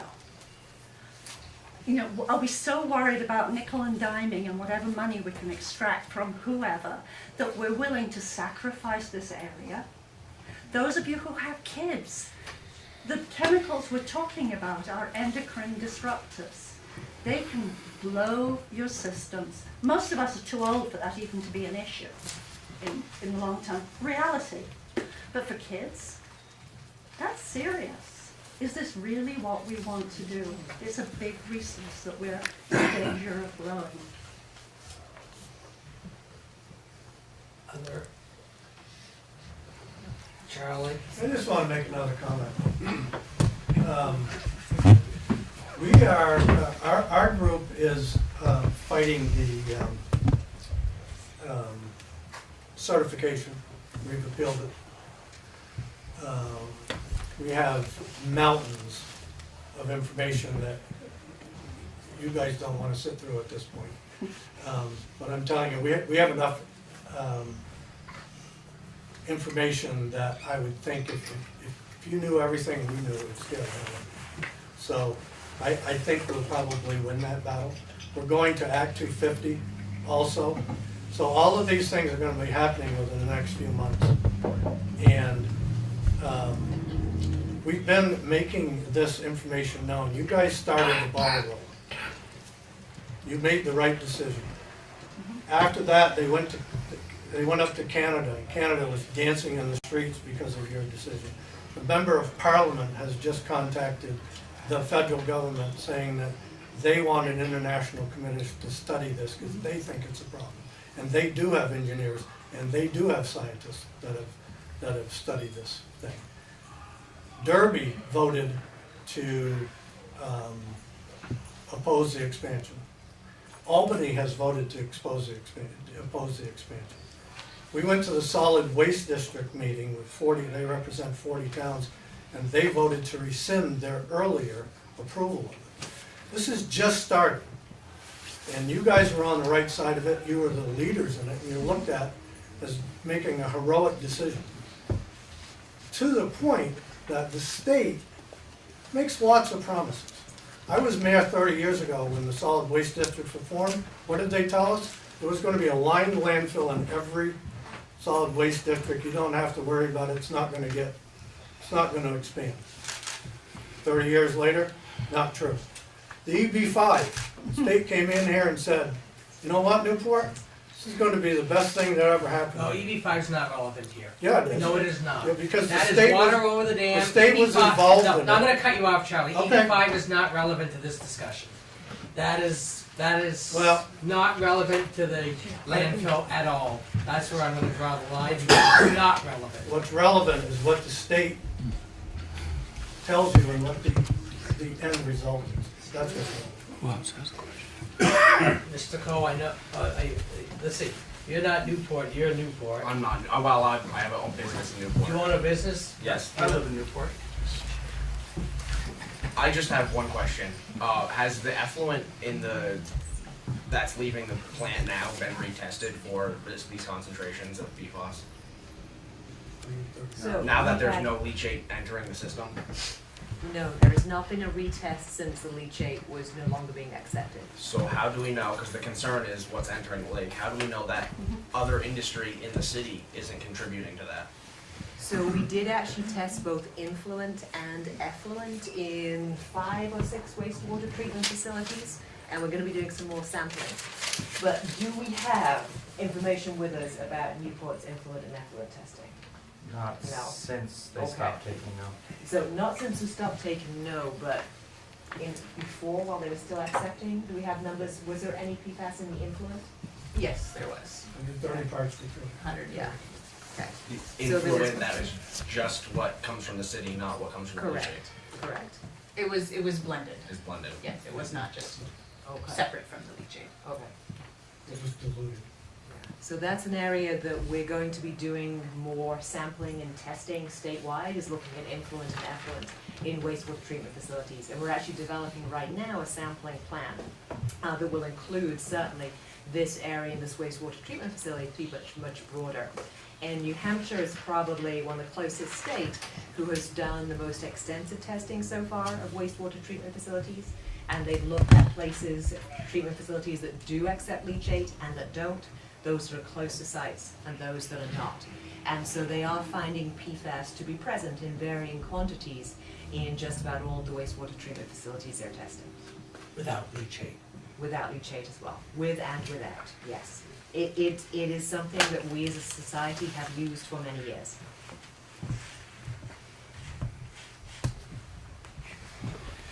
Jay Walsh, I'm a resident of Newport. I was here the night that I wasn't here for the vote, but I testified when you guys made the vote, and I want to commend you all for that. That was heroic to protect the welfare and the health of the community here, as well as the lake. There's a lot of talk about these chemicals, the PFAS and PFCs and all of these that are coming in from the leachate. What's not being discussed is also that leachate concentration can be 10 to 100 times per pound. The chemical have more chemicals than your normal wastewater. 10 to 100 times that, as far as rather than municipal wastewater. In addition, we talk about a couple of chemicals that are coming in from this leachate. What's not discussed is that there's over 100 chemicals in that leachate. That's just one sample. This is the list from the testing from Casella. Okay, I only identified here of the highest concentrations in this. There's about 15 that I've highlighted. These are all cancer-causing carcinogens. They also bioaccumulate. They also are persistent. They're also hazards. If they're not hazards to human health, they are to aquatic life. Okay? This stuff shouldn't be, we don't need to be taking this stuff in. It's not our problem. That's Coventry's problem. They want to continue developing that and spewing 12 million gallons of leachate out into the communities of Vermont. That doesn't have to be our problem. You guys were able to vote to not accept that. It is not worth the health of our families for the amount of money that we get for it. At 10 to 100 times the contamination that comes through the wastewater treatment plant, they're paying 4 cents a gallon. Please be reasonable. While we have little say over what's going on with the landfill and its expansion, we could be saying more, certainly. But what we do have the responsibility for and the ability to do is to stop that leachate from coming into our city and into the landfill here. Since 2009, since the permit was issued, the pre-discharge permit, which these chemicals are a list of, which also don't identify the fact that they change. This is not the same chemicals that are coming in from the tank today, or would be coming in today. Okay? PFOA could be 100 times that amount in a matter of weeks. If these chemicals fluctuate, some of these chemicals are not in the leachate now, there's others that are. Because there's tens of thousands of chemicals that are dumped in that landfill that get coagulated and boiled down that become that leachate. They are not like an industry where we know what's coming into the factory because they order those chemicals. We know what's coming out because they've mixed them in certain proportions. These proportions change with every load that comes out of that landfill. Since they issued the permit here, there's been, other than between 2009 and 2017, 8 years, no testing for these chemicals coming out of that wastewater treatment plant. They give us numbers that they've calculated that this shouldn't produce too high of a content when it comes out. But they haven't tested that. They haven't tested what's coming in and what's going out on a regular basis. These chemicals being dumped into that, which are bioaccumulative, that reside in the soil, they reside in the fish, they reside in the plants there. The ANR, if I was sitting on this board, I would be asking the ANR, demand the ANR to conduct a test of the soils, the sediment, the fish, and the vegetation of this river that's been poisoned for the last 9 years before you determine that you're going to do anything else with this, to make sure that they have not violated the Clean Water Act of the United States. They do not have the power to circumvent that. Okay? If this has been poisoning this river, we want to know. And we should be demanding that they do a testing as of this spring and report back to this body by the summer. Thank you very much. Have a question? Go ahead. That list that you just showed, is that, That's directly from their toxicology report that was submitted as their pre-discharge permit. for this location, or? For one of the samples, one of the 3 samples that was taken from the facility. They submit those in order to get the pre-discharge permit. That allows them to analyze what chemicals are being presented. And that's the current? That's from the 2009 pre-discharge application by Casella. It's available, I found it online, it may even be on your website. Casella has it as well, they submitted it, so does A&R have it. Thank you. Mr. Page? Yes, I'm Woody Page from Newport. Just a couple of questions. One, you mentioned leachate being processed at other plants in Vermont. Are those communities that are receiving the leachate, are they as concerned as we are? Has there been any public protest against receiving our leachate? There has not to date that I'm aware of, no. Is it publicized? Do these communities know that they're receiving our leachate? I live in one of those communities, so I am aware of it, but obviously I'm in a different position. So I can't tell you what the average citizen is aware of, no. Okay, and I'm assuming that it's also going into local rivers that's nearby these treatment It is.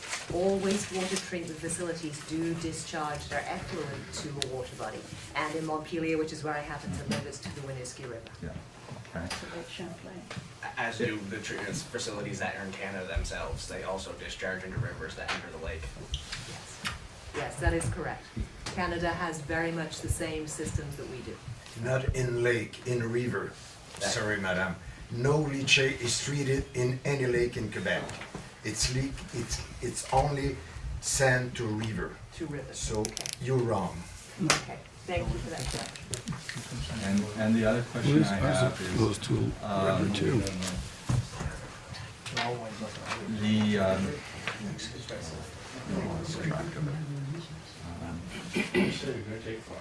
I have to. Take 5. Excuse me. Take a minute. there's no other plans for another landfill? Carry on without Is that correct? It's not at this point, and it's actually up to any entrepreneur. Okay. Should they decide they wanted to establish a landfill, then they would need to follow the same solid waste rules and the same application process to start a new landfill as News VT has. So the same rules would apply to anybody. So should there be an entrepreneur who wished to do that, they absolutely have that opportunity. Okay. And also, you mentioned funding that's set aside for, I guess, either capping or potential cleanup in the future. How much money is actually set aside? And is that fund secure and untouchable from, say, the state legislature? The or whatever? legislative action, what Yes. might happen? Casey, do you want to answer that about how much is held? Yes, so we have funds set aside both for the closure and the post-closure activities at the landfill. And those funds are placed by Casella into an escrow account that is available to the state solid waste program for doing those activities. So the closure funds are about $11 million, and that's the worst case scenarios when the hole is at its largest and it would take the most money to fill and cap and have to do all the closure processes. And the post-closure funds are for 30 years of post-closure, and it's just over $6 million. And we could access that if Casella or the current owner of the landfill during that post-closure period were not fulfilling their post-closure obligations. Okay. And are those funds ever invested, or are they just set in a specific area? They are held in an escrow account. which It's is a bond, not right? It's a bond. A bond. A surety. Yes. And that bond comes due when, or is it a long-term bond, or short-term bond, or what? Bond is renewed every year and it's to the sole control of the state.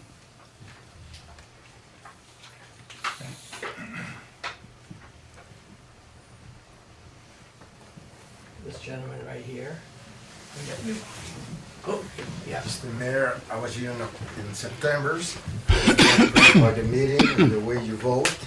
I went back to Quebec and you made every paper, people congratulating you. And when the mayor was down here, Madame Lisette Maillet, president of the MRC, to tell you how she appreciated the way you went and vote at that meeting. I'm representing here today more or less 4,000 houses on Lake Memphremagog. These people, their children are worried, very worried about what's going on. Not only the people on the lake are worried, but the 175,000 people in Drummondville, Sherbrooke, Magog, Omerville, Lennoxville, New, all these people are talking about it. It's a big problem for us in Quebec. When you mentioned earlier at the meeting that we should not be worried at what's coming out of your treatment plan, I'm sorry, Mr. Mayor, but there was only one test being done, wet test being done in the last 10 years. There was an obligation in the 204 agreement that the wet test be done, I believe, twice a year. They discovered when MCI, Memphremagog Conservation, that I'm the president, discovered that never these tests had been done, the wet tests. And as of today, there was only one test done, and it had been done a few months ago.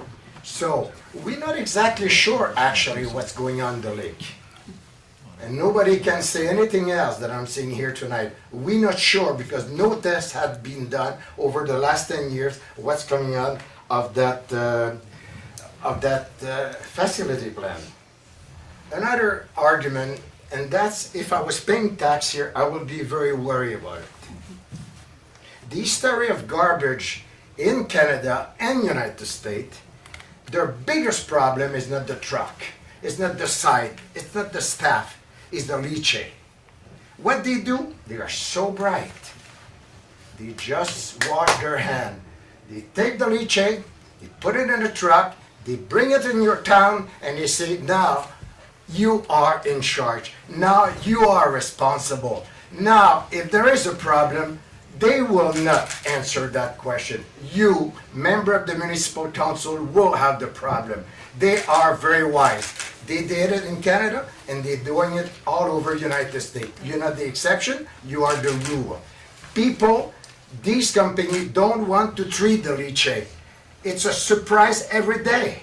So what they do, they bring it to municipality, you smell the money, you say yes, and the first thing you know, in time, problem will just blow out. That's my second point. The third point, when they say don't migrate, the leachate will not migrate, or the toxicity will not migrate. You are at 4,000 feet. Your well is at 4,000 feet of the site. Well, we went through that in Quebec. We call it Les Lagunes de Mercier. It's along the border here, about an hour drive. They did put leachate in a hole. They did put toxin, and it was a huge company. And the first thing we know, children had ear problem.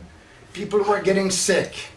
Well, what the company did, they washed their hand. They went bankrupt, and the first thing we know, the province of Quebec, the municipality were stuck bringing water 20 miles away, and it's still actually having problem. And it's still in the newspaper. So, when you say at this point there is no problem, it's not if there is problem now. It's when the problem will occur. And when I think that that site is 1,000 acres, we together here tonight, my grandchildren will be here in 20 years, and my grand-grandchildren will be here in 60 years. That problem is never going to be solved. And tonight you have a choice to say, that's it, that's all. Here in Newport, we're going to protect our lake. And I like to finish, we like Newport. The 4,000 people who have a house on the lake, they come and ski at JP. They have supper at the landing. They shop on your street. They like Newport, but please, please, be careful of that lake. That's what I'm asking on behalf of these people tonight. Thank you very much. There's a hand up over here. Hi, I'm Martha Sylvester. I'm from the Coventry Village.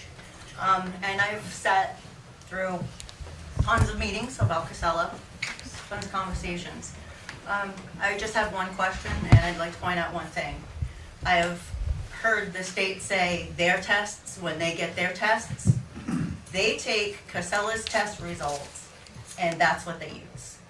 Am I incorrect, Commissioner, as to the state does their own testing, or we use Casella's testing? We actually use consultants, independent consultants who actually test the samples. So who pays the consultants? So it depends on whose obligation it is to collect that. But I believe that the consultants that we hire are professionals in this situation. And it's sensitive.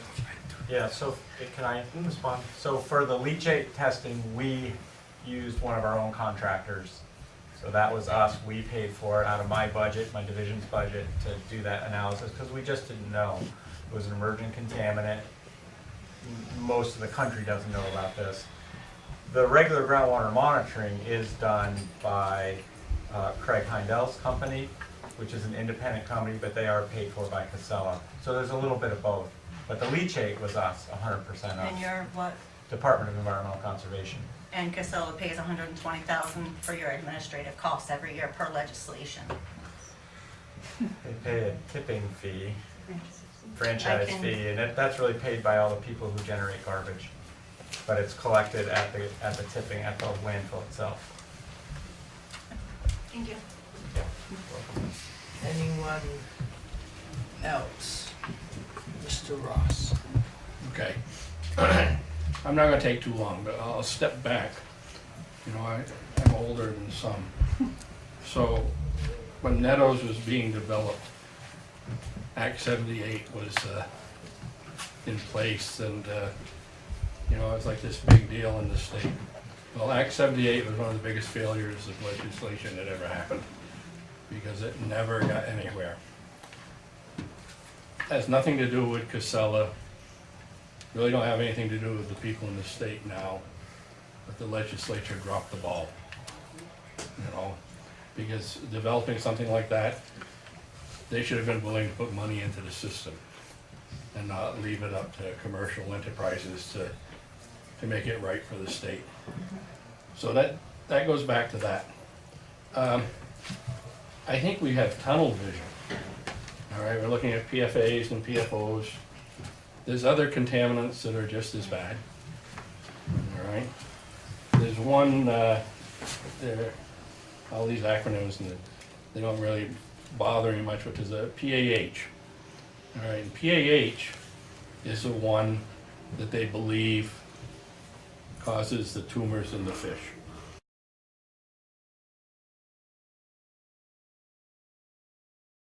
All right, we have tumors in our fish in Lake Memphremagog. And those are probably not a leachate contaminant. It comes out of leachate, but it's more of a petroleum-based problem. And every time somebody seals a driveway or puts in new pavement and stuff, or diesel fuel gets spilt, you know, it goes into the lake.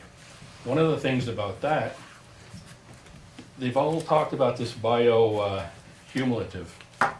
Right, one of the things that we haven't talked about, for that particular item, they do sediment testing. Because it's one of those things that filters down and gets into the sediment. And it's contaminating the bullpout because they're bottom feeders. It's probably contaminating me because I still like bullpout. All right? So that's one of the things. Contaminants of emerging concern. There's hundreds of them. All right. So when you talk about just one thing contaminating our leachate, it just seems strange to me that we ignore all the other things. Now, do I know what our plant will take out? So some of the emerging concerns they have with contaminants, prescription drugs. Everybody's guilty of throwing their unused medicine into the garbage. Or even an empty bottle has the residue on it. Industrial chemicals. Now that's one of my biggest headaches. I worked on a project, I don't know, 86 or so, for a log yard. And it was next to a stream, and tannins come off from logs. So the people that opposed it got the report for Ticonderoga, a paper company, whose retaining ponds collapsed and went into Lake Champlain and just destroyed fish and all kinds of stuff. No comparison. So when you look at an industrial spill, like in Bennington, all right, which has high concentrations, it's not the same as what we're looking at, I don't think. All right. Non-prescription pharmaceuticals. Right? We have bad things that we think help us all the time. Household chemicals. You know, all the schools and stuff are going to these green products now. Right? We all use oven cleaner and all these great things that are supposed to be good for everything. Steroid hormones. Right? You talk about things that are messing up our environment and our fish and our animals, the prescription drugs, the steroids, and even personal care products. So when I look at this, I'm not looking at just the PFAs and the PFOs. I look at it, what's in our leachate stream? What other emerging concerns are there? What else is the government studying here and there and over there that we don't even know about yet that's coming through our leachate? Now, I had a conversation with a lot of people. I have had no one tell me that they disagree with what I did when I voted no on the leachate. No one. All right? And I think I even mentioned it back in the beginning, back in 91 or 92, I voted no on taking the leachate.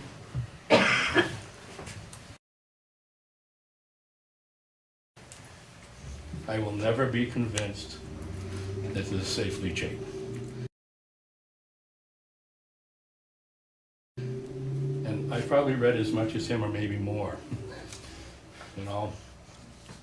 And he talked about two methods of treating leachate. There's a third method that I read about is evaporation.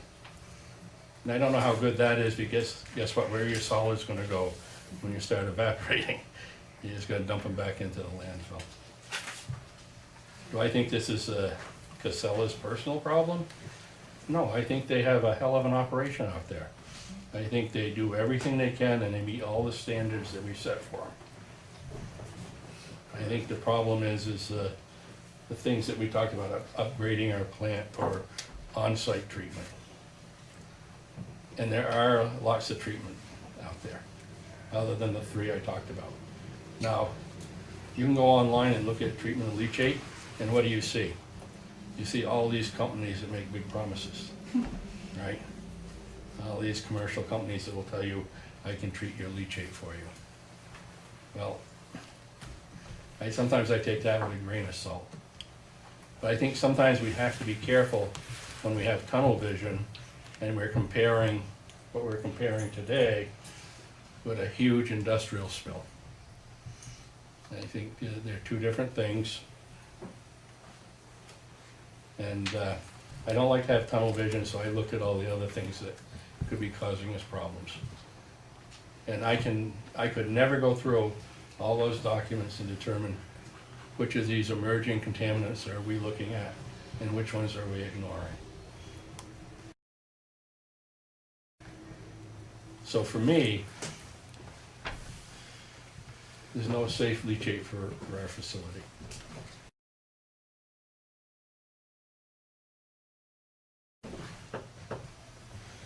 Thank you. Thank you. Anything else? I have one more comment. You know, garbage is a global issue. It's all of us that create it. The state sets forward its guidelines on how to do it as safely as they know how. Casella acts as our environmental stewards, and they take care of it the best that they can, the best that they need to, for them to try and exceed what is told that the guidelines they need to do is ridiculous if you're trying to do a business, you know.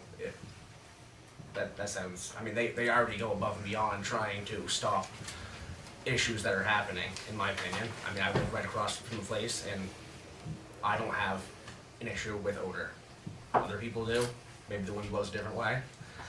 So for all of us to say it's their fault that this happens, I think we all need to take a little bit of the responsibility. We all throw things away, and unless everyone wants to stop sending stuff to the landfill or figure out a different plan on how to deal with your trash, then, I mean, this is what we're stuck with. Charlie, I'm gonna let Lori, you've had quite a bit. Well, I've been really conflicted on this issue for a while, and I like to listen and make up my own mind. I still am a little conflicted about things. But you mentioned in the permitting process some obligations that you've put on Casella. And I personally believe Casella, as a private corporation, at some point should be obligated to look into the future of treating their own leachate. And there would be stipulations that it has to be done in a certain amount of time, or those contracts go away. Or, I mean, and I don't mean just a slap on the hand or a fine to pay. I mean, strict positions on what happens. Looking at, you know, the expansion of the landfill, there's a lot of great things going on around the world in treating garbage and how to do things. And the question is, what are we asking Casella to do? And they want us to treat their leachate, but as we've heard, maybe they ought to be doing that and first, and do what they have to do and look at those things. And honestly, I live 3 houses from Mr. Bean's. I've never had a problem. There are farms around me. I've smelled it with, spring in Vermont. What are you gonna do? So I can just speak briefly to, Go ahead. To the conditions. So the conditions in the permit, we have obligated that News VT will investigate, look into what some treatment options are, and to have a look at 2 treatment options that would be on-site and 2 treatment options that are off-site. You also spoke to whether or not there were kind of repercussions for not investigating or not putting it in place. The state doesn't contract with News VT, so we don't have a contract that we could pull back. It is a business, and News VT is offering a business. And so the solid waste districts that coordinate all of the solid waste services and the recycling services in the state, and there are, is it 14 different districts? How many in total? There's districts, there's towns, there's Okay. alliances. Some individual towns. All right, well, we'll avoid that question. There's a number of different groups in Vermont. So each of them need to run their business and figure out how much they're gonna charge you to pick up a bag of trash or a box of recycling and where they're gonna take it. So there was kind of an implication in there, do we have a contract that we could withdraw from Casella if they don't do that? And I just wanted to explain that that mechanism doesn't exist.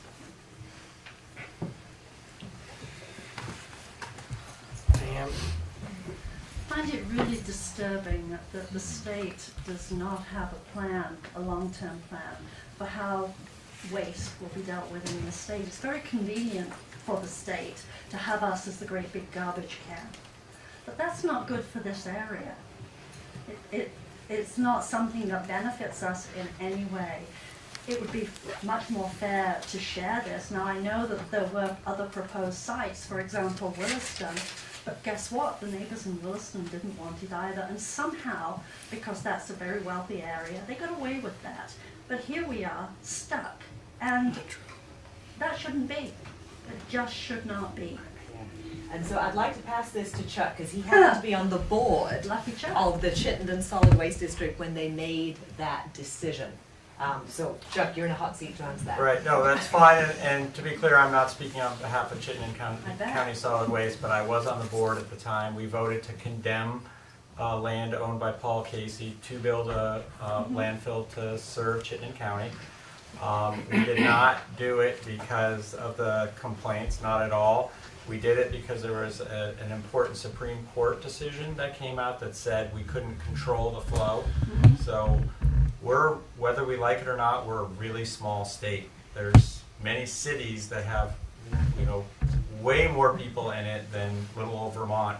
So to make the kind of investment for a modern landfill that Casella has made in Coventry with the liners and the double line system is a huge investment. So what do you need for that? You need garbage, unfortunately, and without the ability to control the flow within the district, and with Casella being a major hauler in Chittenden County, the board at that time voted to not move forward with that landfill because they didn't think they'd get enough garbage. It had nothing to do with neighbors, and that is a reality, though. Whether you like it or not, that's a reality. Here is our reality. Hold on, just a second. Can I Okay, continue? just a second. Just keep it, let this gentleman finish, please. Will you finish? Yes, I am. Okay, I just want to make one comment that just came to me before. One thing that's made this a hot button topic also is recently the Chittenden Waste Solid District upped the recycling fees for the Northeast Kingdom only. No, I mean the rest of the state of Vermont versus Burlington. You folks were getting your discounts, yet our fees went skyrocketing in this area of the state. So that's why this is why it's become so emotional up here, because they raised those rates. When I found out about that, I was furious. We're getting all your rubbish, this is my political side talking now. Sure. And it made me fit to be tied. We had Pat Austin come to speak to the council about him. And that really infuriated a lot of the people around here, the residents in this area, because when we knew that our recycling rates that's being mandated by the state was going up, how much did they increase by? I don't remember now. But it was a huge increase. It was And then, and that's why that is a kind of a touchy subject. Sure, and that's why it was clear I'm not Chittenden Solid Waste District, I'm the state, and No, I I was know. not on board. No, I know, but I'm just saying, I just Sure. want to give a little history on that aspect, because Mayor Manette? that, what? Can I just finish? What? Some clarity over here from Casella that can speak more into I think you're absolutely right about that, Mayor, and I think that the Chittenden Solid Waste District re-looked at that issue, I think within a month or two, maybe as a couple of months, and they changed that to make the price the same for everyone. So they are paying the same as we are now? I believe that's exactly right. Any material coming to the Chittenden MRF was being charged the same amount. Okay. But you're absolutely right, there was a several-month period of time where they created a tremendous amount of consternation, not only in the Northeast Kingdom, but any third party that was going to that facility for recycling was charged more than what they were charging themselves. And I think it was a matter of months before they corrected that. But you're absolutely right. So it is corrected then? It is. Just to finish what I was saying to you, we seem to have no trouble getting tons of trucks from out of state bringing their waste here. I'm amazed that you couldn't get enough garbage there. We apparently seem to take it from New York, New Jersey, Pennsylvania, Connecticut, Massachusetts. So just to be clear though, You like it? just to be clear though, that what comes in out of state is not municipal solid waste, it's mildly contaminated soils and other material. The Casella landfill is not permitted to take out of state municipal solid waste, so they haven't taken any. They have taken other special waste. Yeah. So, We just to prefer be not clear. have that, because those trucks trash our roads too, for which we are not compensated. So I'm confused about the Williston issue. I actually lived in Finney Crossing, and I know, and Joe, maybe you can speak to this, because I know Chris is building homes down there going, Chris Snyder is building homes left, right, and center down there. And Joe, am I right to think that the landfill that you guys were thinking about in Williston was the one I might have taken my green waste to on Redmond Road off Mountain View?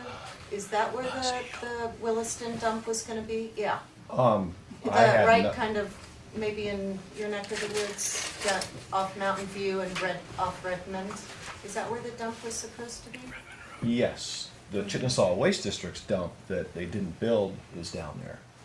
Yes. Yeah, that is the land that they took by eminent domain. It was Right, so a I just sand have pit. trouble, like I lived there. I watched the building going on around me. I'm very close to people that were doing that building, and there wasn't enough trash down there. Just in Finney Crossing, there must have been enough trash.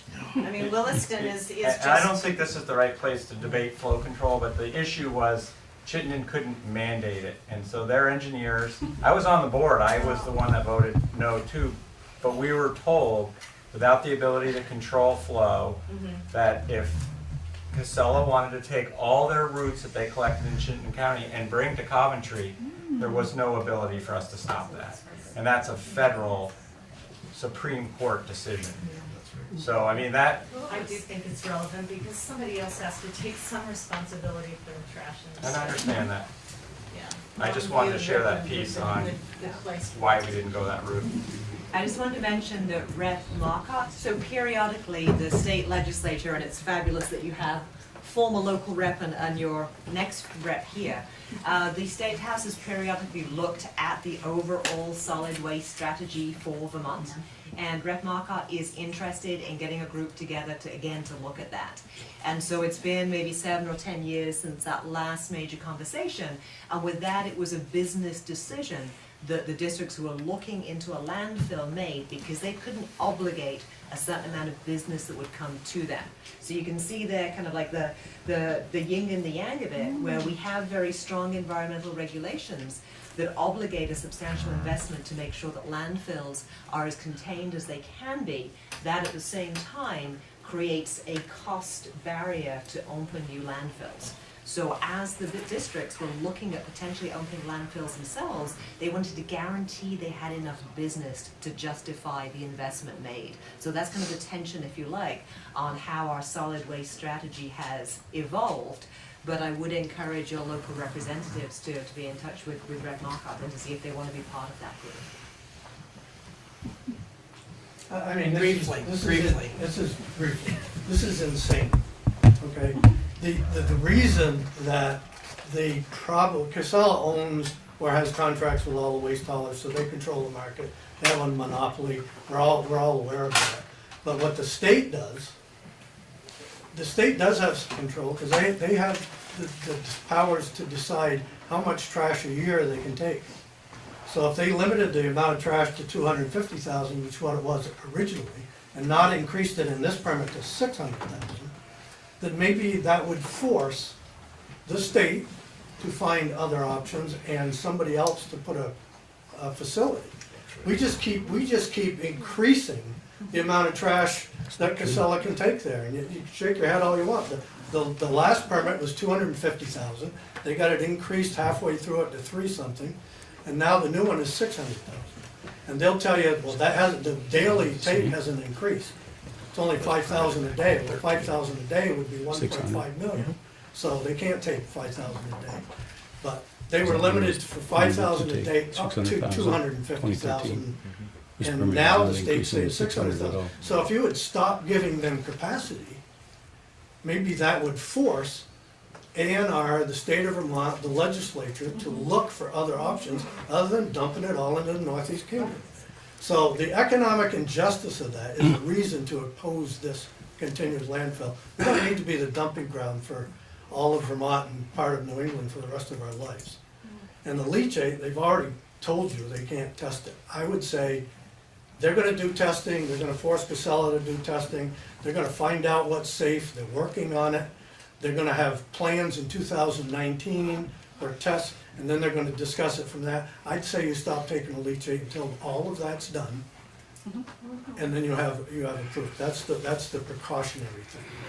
It's only a few years. If they got it all figured out, then you don't have to worry about it. If they don't, then you've made the right decision.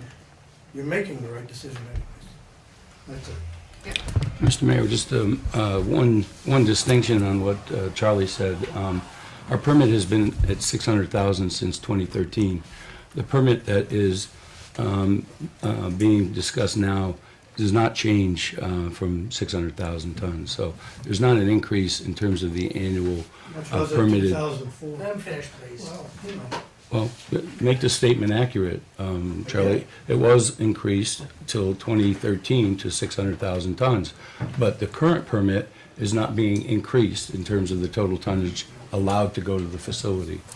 One other thing too, and I think there was really a good point that was raised earlier about technology and what's happening in the world with regard to waste. And you know, we have a number of engineers that travel around the world, look at different technology, because if anything, we want to find that technology, and we want to, hard to believe, and some people here I'm sure won't believe it, but we want to cannibalize ourselves. We want to find that technology, and we want to be that company that innovates and finds the next way that we process our solid waste. We're doing that on a resource management basis. It's really what we need to do as an organization and what we should be doing and what we are doing. It's a real challenge now in terms of finding additional technology that fundamentally will put us in a different position to process waste.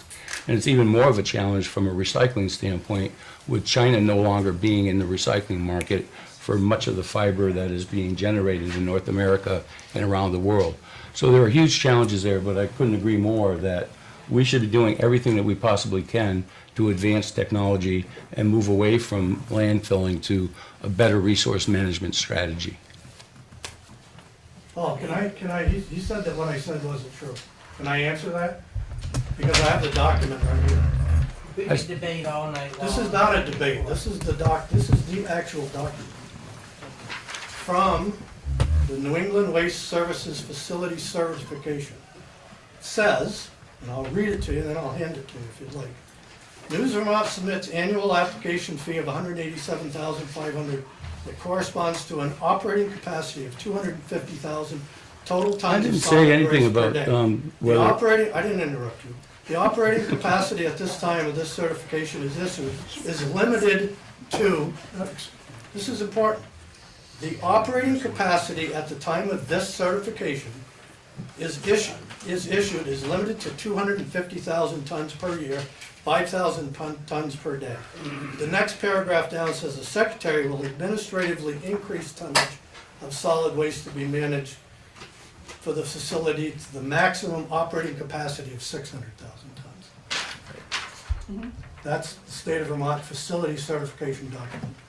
2013. I'm gonna let you. 2013. And so that is not a change from the previous certification issue. The 250,000 tons is what they pay initially, and then as they go over that, they request capacity increases up to a maximum of 600,000 tons. The initial But the permit permit- is limited at 250. Excuse me, All I'm let's saying- let people, I want people to, let people finish speaking first before we interrupt, because I'm gonna cut it right off, we've been here a while, and I'm gonna let you finish, let you, and then Anita.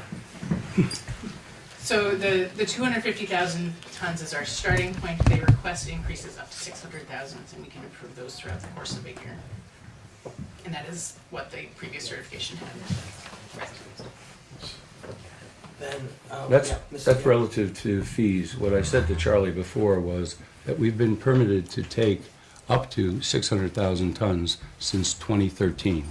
In the permit that is currently in front of you, in front of Act 250 and in front of the agency, we're still taking up to 600,000 tons, which is the same as the permit that was issued in 2013.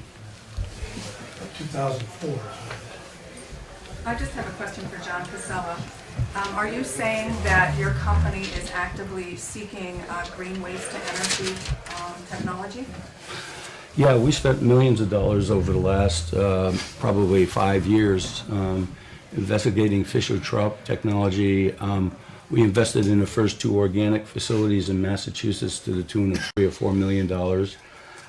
As I said before, we have 2 engineers that are traveling the world looking at different technologies. I'm on the board of a company that is building a facility in West Virginia right now that we have hopes for from a technology standpoint.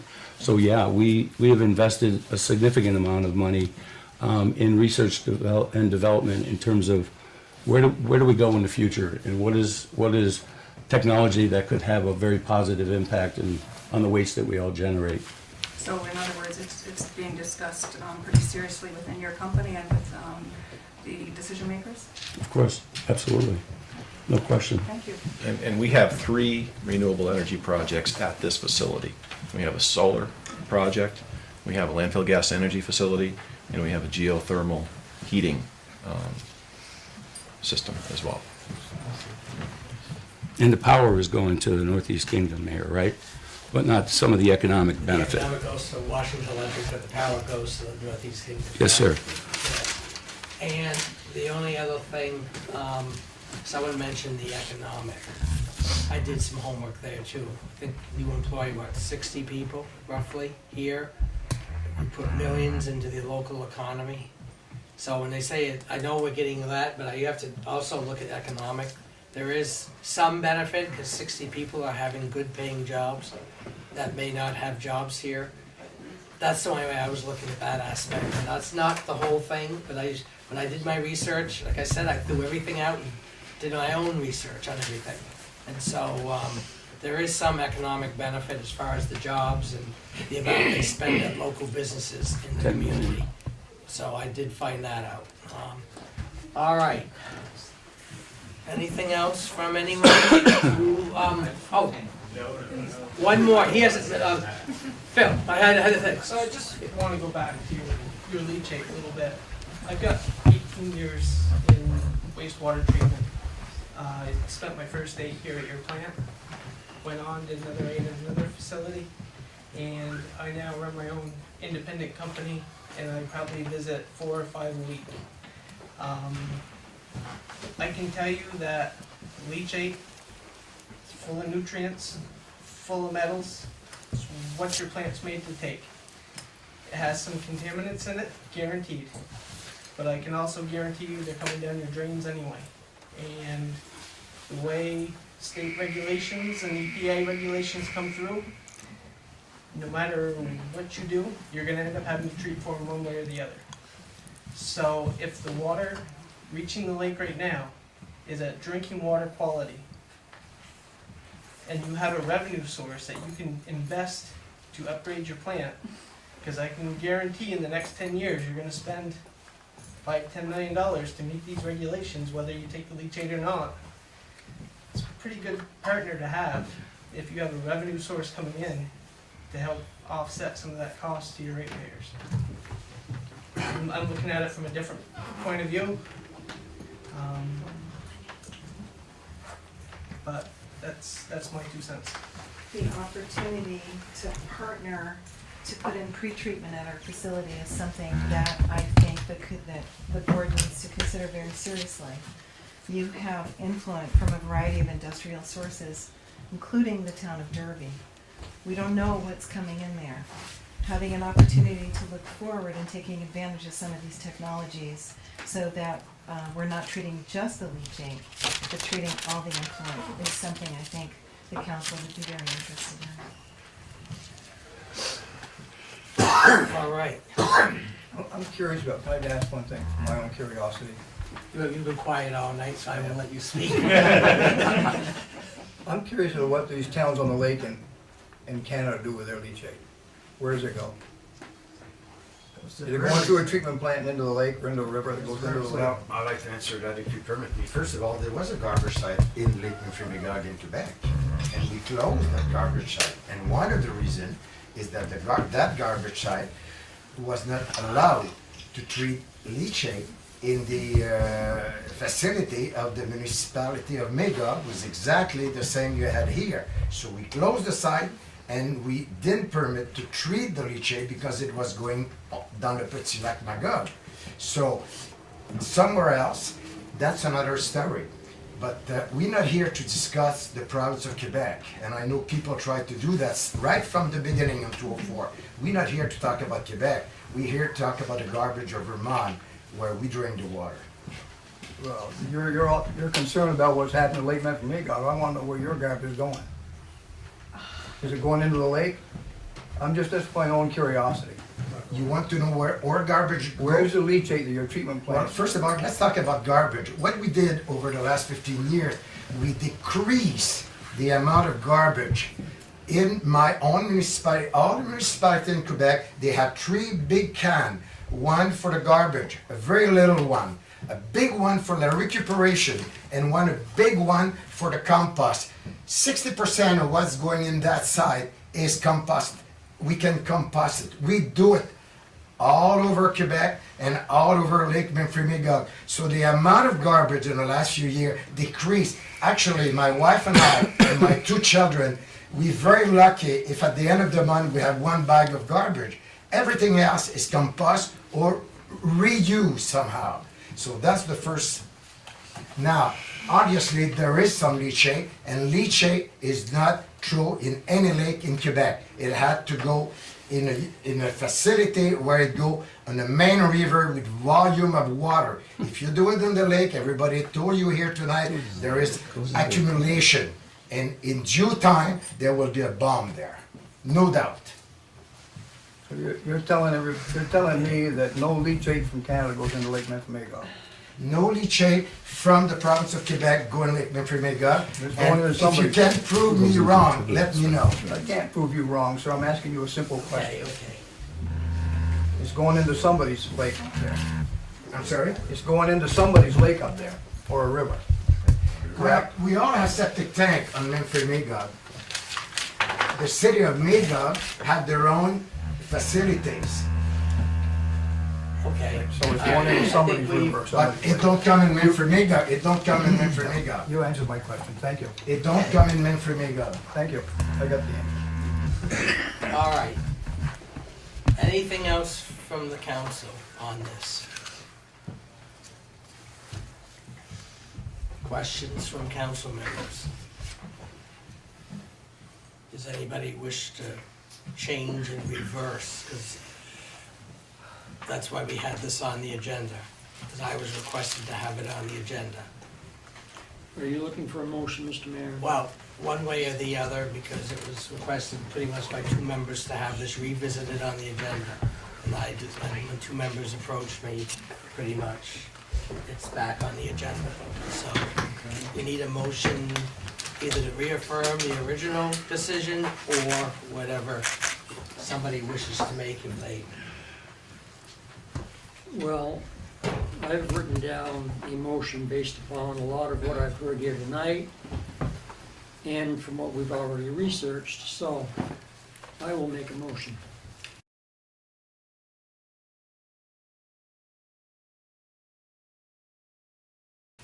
Mr. Mayor, based upon the research done by and information provided to the council, I move that we resume the acceptance of leachate at the wastewater treatment facility. The levels of contaminants are found to be well within the federal standards as well as the state standards, which are even more restrictive. Furthermore, I would like to see a partnering of the City of Newport and Casella Waste Management regarding the research and possible implementation of future upgrading to the city's wastewater treatment plant with the oversight of the appropriate state department. I would also move that the letter to the Act 250 Commission be withdrawn due to information regarding air quality and the implementation of systems currently in use and proposed at the Casella facility located in Coventry.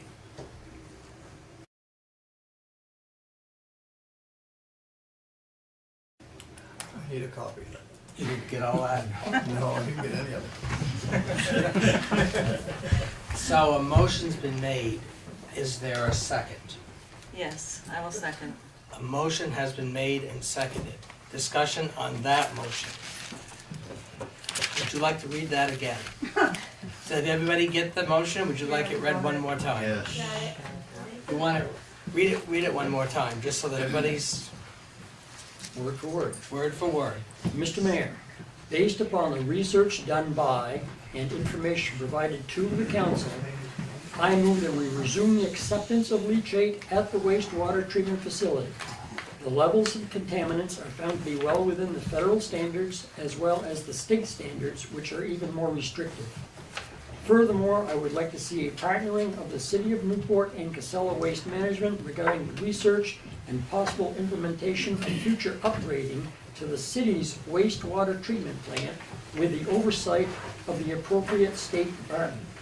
I would also move that the letter to the Act 250 Commission be withdrawn due to information regarding air quality and the implementation of systems currently in use and proposed at the Casella facility located in Coventry. That is the motion. Any discussion on that motion? On the motion. Then all those in favor say aye. Aye. Aye. Opposed? No.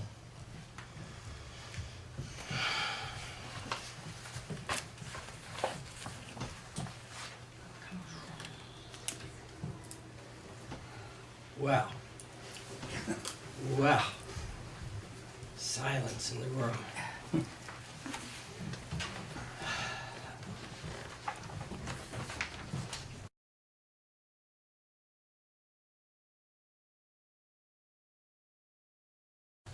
I am basing my decision not on emotions, but on science. And the science we currently have today, which is what we can only go by. They're always discovering new things and new methods, but we have to trust science sometime. And right now, let me get my wording straight here. Bear with me. I've spent 80 hours at least researching this on my own. I'm basing it, I'm taking the emotion out of it and basing it on all the science, the numbers presented to us by the state, by my independent research.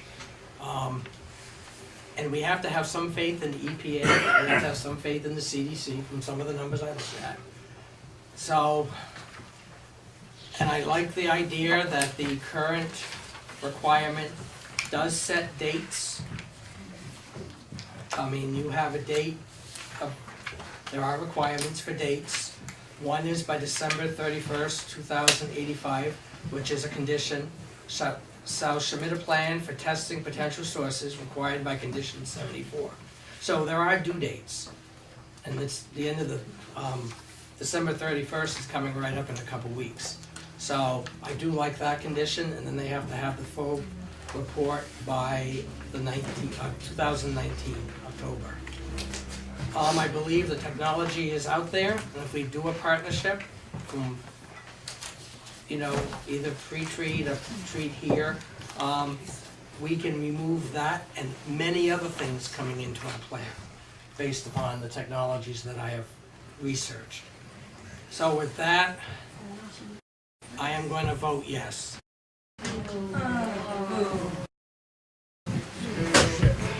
There's an election in March. Yes. Yeah. Council will be very much different. I'm sorry. So out. It's fine. Technology isn't in place.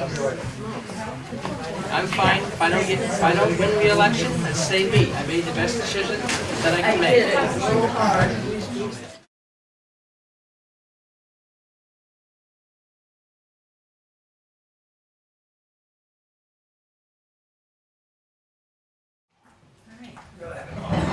Okay, Mr. Johnson? No. It's my fault. That's okay, don't worry. You were just the last straggler. We barely got that together. Not your fault.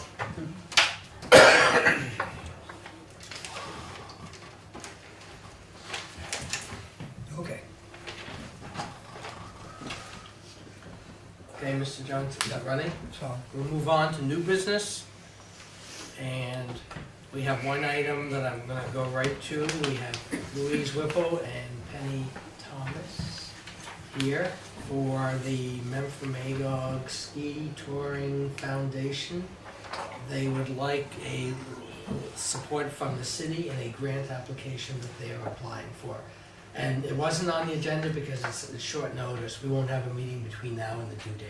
So I gave them, the opportunity to come now to speak to us. The hour is upon us. We've all been through something. We appreciate your time. And I will just thank you in advance at the intense and immediate cooperation I've had from the city manager, city councilors and the mayor and NVDA and the Downtown Development Corporation, all of whom have expressed interest in writing letters of support for the expansion of trails for the Memphremagog Ski Touring Foundation, MSTF Trails. We are in the process of writing a grant for $20,000 to $25,000 to expand the trails, the MSTF trails, and we have been asked to have letters of support. And it would be up to you, and I'm not completely sure whether the letters of support would come from the mayor and the city council. I can address that. Please. Can you just mention who the funding source is? Yes, the funding source will be the 2019 Recreational Trails Program, RTP. Nice. So what I'm recommending, Karen Garrity at NVDA and I are coordinating our letters so that we can make sure that it's in alignment with the regional plan for land use and transportation, which I'm sure it is. So I think the best way to handle this, because your letter's due January 1st, but we want to get it to you by the end of the week. Well, if at all possible, and I want to apologize for that fast turnaround, but we just got the pre-approval for the grant. That's fine. And it's just a fast turnaround at this time of year. But I want to make sure we don't miss your deadline. So what we can do is if the council sees fit to give me authority to write a letter of support, and of course I'll provide you copies, that way I can coordinate it with Karen and get it to you in the next couple of days. Well, and also Gloria Bruce, who's the executive director of the Downtown Development, has also expressed interest in writing a letter. Yeah, we're all in the same email. So Right, I know, but I'm just trying to, because I didn't get to include everyone in the preparatory email that I sent, so I'm just trying to keep everybody informed. But no, it's nice. It's a good have I said? Let me just show. And Louise is here to answer any technical questions. I just printed this out. This is where the trails are going to go, and I know that the city is looking to enhance the outdoor recreational opportunities. And so this is where the expanded trails are going to go.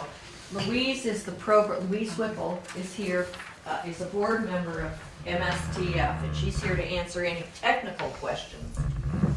But it costs about $5,000 a mile to expand the bike trails. And we're talking about, with this initial grant, how many miles of expansion of the MSTF trails? There's 4 trails, so it's almost 5 miles, and they're all those trails are located on Todd and Hillary Wright's property. They've given us permission to put 10 miles worth of trails, and it's up top of the world. They own 380 acres, so we've already built 3/4 of a mile. 2 trails named already, and then we built a connector trail, so the connector trail will be right at the start of those 4 expanded trails. They're already flagged. We had a professional trail builder flag them this fall, so we've also been fundraising, so we want it completed and have a ribbon cutting July 1st is our goal. On July 1st, 2019? You bet. So you know that that's the 20th anniversary of the BV Rail Trail. Anyway. So we have to party. We have to party. We have to do some sort of very cool event to highlight the bike path in 2019. And we have some ideas, because I'm old enough to tell you that I was on the original bike path advocacy started in 1993, and we came to fruition in 1999. Wow. So we've got some planning to do to really bring that, because look at how it's expanded in 20 years. How many miles of I'm looking at the yellow, how many miles of existing? Well, Bob Primo has 10 miles of mountain bike trails on his land alone. So now what we're doing is his trails are more condensed, technical. So these would be flow trails. So if you go to Kingdom Burke, they have over 100 miles of flow trails, which means you can just focus and It's just longer, it's hard to describe unless you've been there, but I just got back from Costa Rica, a mountain biking trip, and you can mountain bike, there's regions all over, and the last place I went, the beach town has its own map of all the bike trails, and they have a huge event coming. I spoke to the commercial realtor, they're building a hotel, it's gonna be full, and it's done by the time this event is going on, so this is an opportunity for us to, create a four-season destination. Tomorrow we're meeting Bob Primo, the president, I'm the vice president, we're meeting with Gloria, and one of my concerns is we need help marketing. We have beautiful trails, now we're gonna have mountain bike trails. I feel that we're not strong in marketing, so, we need a budget also for marketing. Well, let's get the letter of support first. Right. Right, so anyway, we have plans to work this in. I know in Newport, part of that effort, they had a marketing group, and we're hoping maybe to work with the downtown development to help market all of this. But yes, letter of support first. So that, other questions on this project? How much is the grant for? 20 to 25,000, James. And that's for 4 miles, original 3. It's 4 trails, 4 so trails, how many miles is it? almost 5. 5 miles.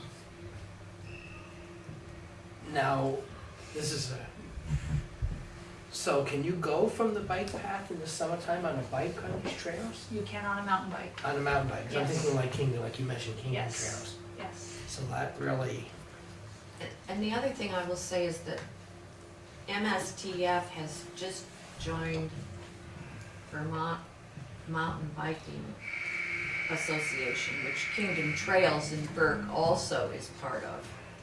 And that has really helped work on making Burke flourish. So we're hoping to make this a destination for outdoor recreation. And We are, sorry, I don't mean to. No, you go, you're the Well, expert. so in Vermont, there's now 29 chapters of mountain bike chapters. So Memphremagog Trails is, the Memphremagog Ski Touring Foundation is now becoming Memphremagog Trails. So it's an all-season outdoor recreational trail system. So we are now the 29th chapter. So our goal is to invite other chapters. So that was big to do that. To come and bike, right? To Yes. come and Yes. enjoy And, Newport. There's in Concord, New Hampshire, I was just at an outdoor recreation conference in the White Mountains, and there's Borderlands from Concord, New Hampshire is establishing a mountain bike destination. So we're not gonna be on it because our trails are not ready at the beginning of spring, but they wanna come up and look at our trails, and if they like what they see, they will add us so that they are marketing to people, let's say from Boston, so that people will come up and not just go to Canada. It will be a destination, and we would be part of that. So. go ahead. Louise, on your trails, when you set them up, do you set them up based on assistance from other mountain biking organizations, or is this all set up by yourselves? What I'm trying to say is, the courses that you develop, are you given the assistance of other mountain biking In other words, organizations? how do you to- break how do you make the trails? No, how do you set, Level of difficulty? how do you set, yeah, How do you set them up, Okay, where you so wanna go and how you wanna set it. it's an artistic visual, because I asked the same question. So we had a trail build, I got the name of a few trail builders, and the one from Jeffersonville that we hired has built trails at Kingdom Trails. And I've ridden some of his trails, so we have a black diamond, an intermediate, and 2 beginner on the beginner trails. We'll have them. So it really is, Louise and I walked up the trail, one of the new bike trails, and I mean, I walk the trails all the time with my labs, but these are mountain biking trails, and they go like this and like that, and they have berms in them, and it's a serious endeavor. I don't have, they've got all the maps. We've got pictures. Yeah, there's some of Yeah, but anyway, it's not just raking off a path in the woods. They have excavators up there and. Well, you need those berms or you're going around that corner fast. But the builder is an experienced rider, and there's, it's about how do you, the flow, it's got to flow when you're on the bike. That's pretty much what I was trying to get at, I guess. Thank you. Okay, anything else? I think it's great that we can offer our support. Do we want just like a motion probably, just to authorize you to write a letter of support on behalf of the city? Great. We need that motion. I'll make that motion, The motion's been made. just as you said it. Okay, I'll second it. made and seconded. Did you get the motion down? It was to offer a I'll get letter, something in there. offer the letter of support for the, okay. Any other discussion? Then all those in favor say aye. Aye. Opposed? Thank you for patiently waiting. And I know eventually this will grow. May not be as big as Kingdom, but it will grow because it's so popular. I've looked at some of the economics in Burke and West Burke since they designed that, and it's amazing. The economy that's bringing into that area. And so I just see this as another feather to bring people up to this part too. Well, and I think in coordinating it, if I may, with NVDA and with the downtown development and with the city, and all of those folks were in on these letters today, so those letters will be coordinated and we will be going for future grants to expand this, and so it's good to have this baseline of support from you all. We thank you very much and for the very fast turnaround. We just didn't have much time. Thank you. I would even be willing to go to Costa Rica and see the impact myself. Oh, I'll go too. You know For what, the council. I met the commercial developer there, I can email him and just, I'm sure he would be happy to fill you in. Not fly us down. Louise, would you have competitions, for instance, amongst the other 28 chapters in the state? No, it's more of a camaraderie, no. Okay, so you don't have like their best biker against your best biker, you Absolutely go out for not. races or anything like that? No, it's more of a people want different places to mountain bike, and the views of our trails, I don't know, I think it will work well here. And having the bike path and being able to come downtown ties in. That's one of the comments I've heard about the bike path, the view along the lake and to see the ducks in that one little cove and all that. And this new trail looks over Mount Magog as you come, if you're not going too fast to see it. What's Okay, that? very good. Top of the world? Top of the world, and Nice. also across Bob Primo's. So it's beautiful. Great. So Well, thank you all, I know Thank you. everybody's worked hard Okay. tonight. All right. Thank you. Moving, Mr. Johnson, new business? Mr. Charbonneau? You sure? If I had it, I'd hold it. I don't have any. But I don't. Yeah, I do. I just wanted to ask, what are we going to do about the request for the 19 hen dues? Would that be? It's all part of the regular budget.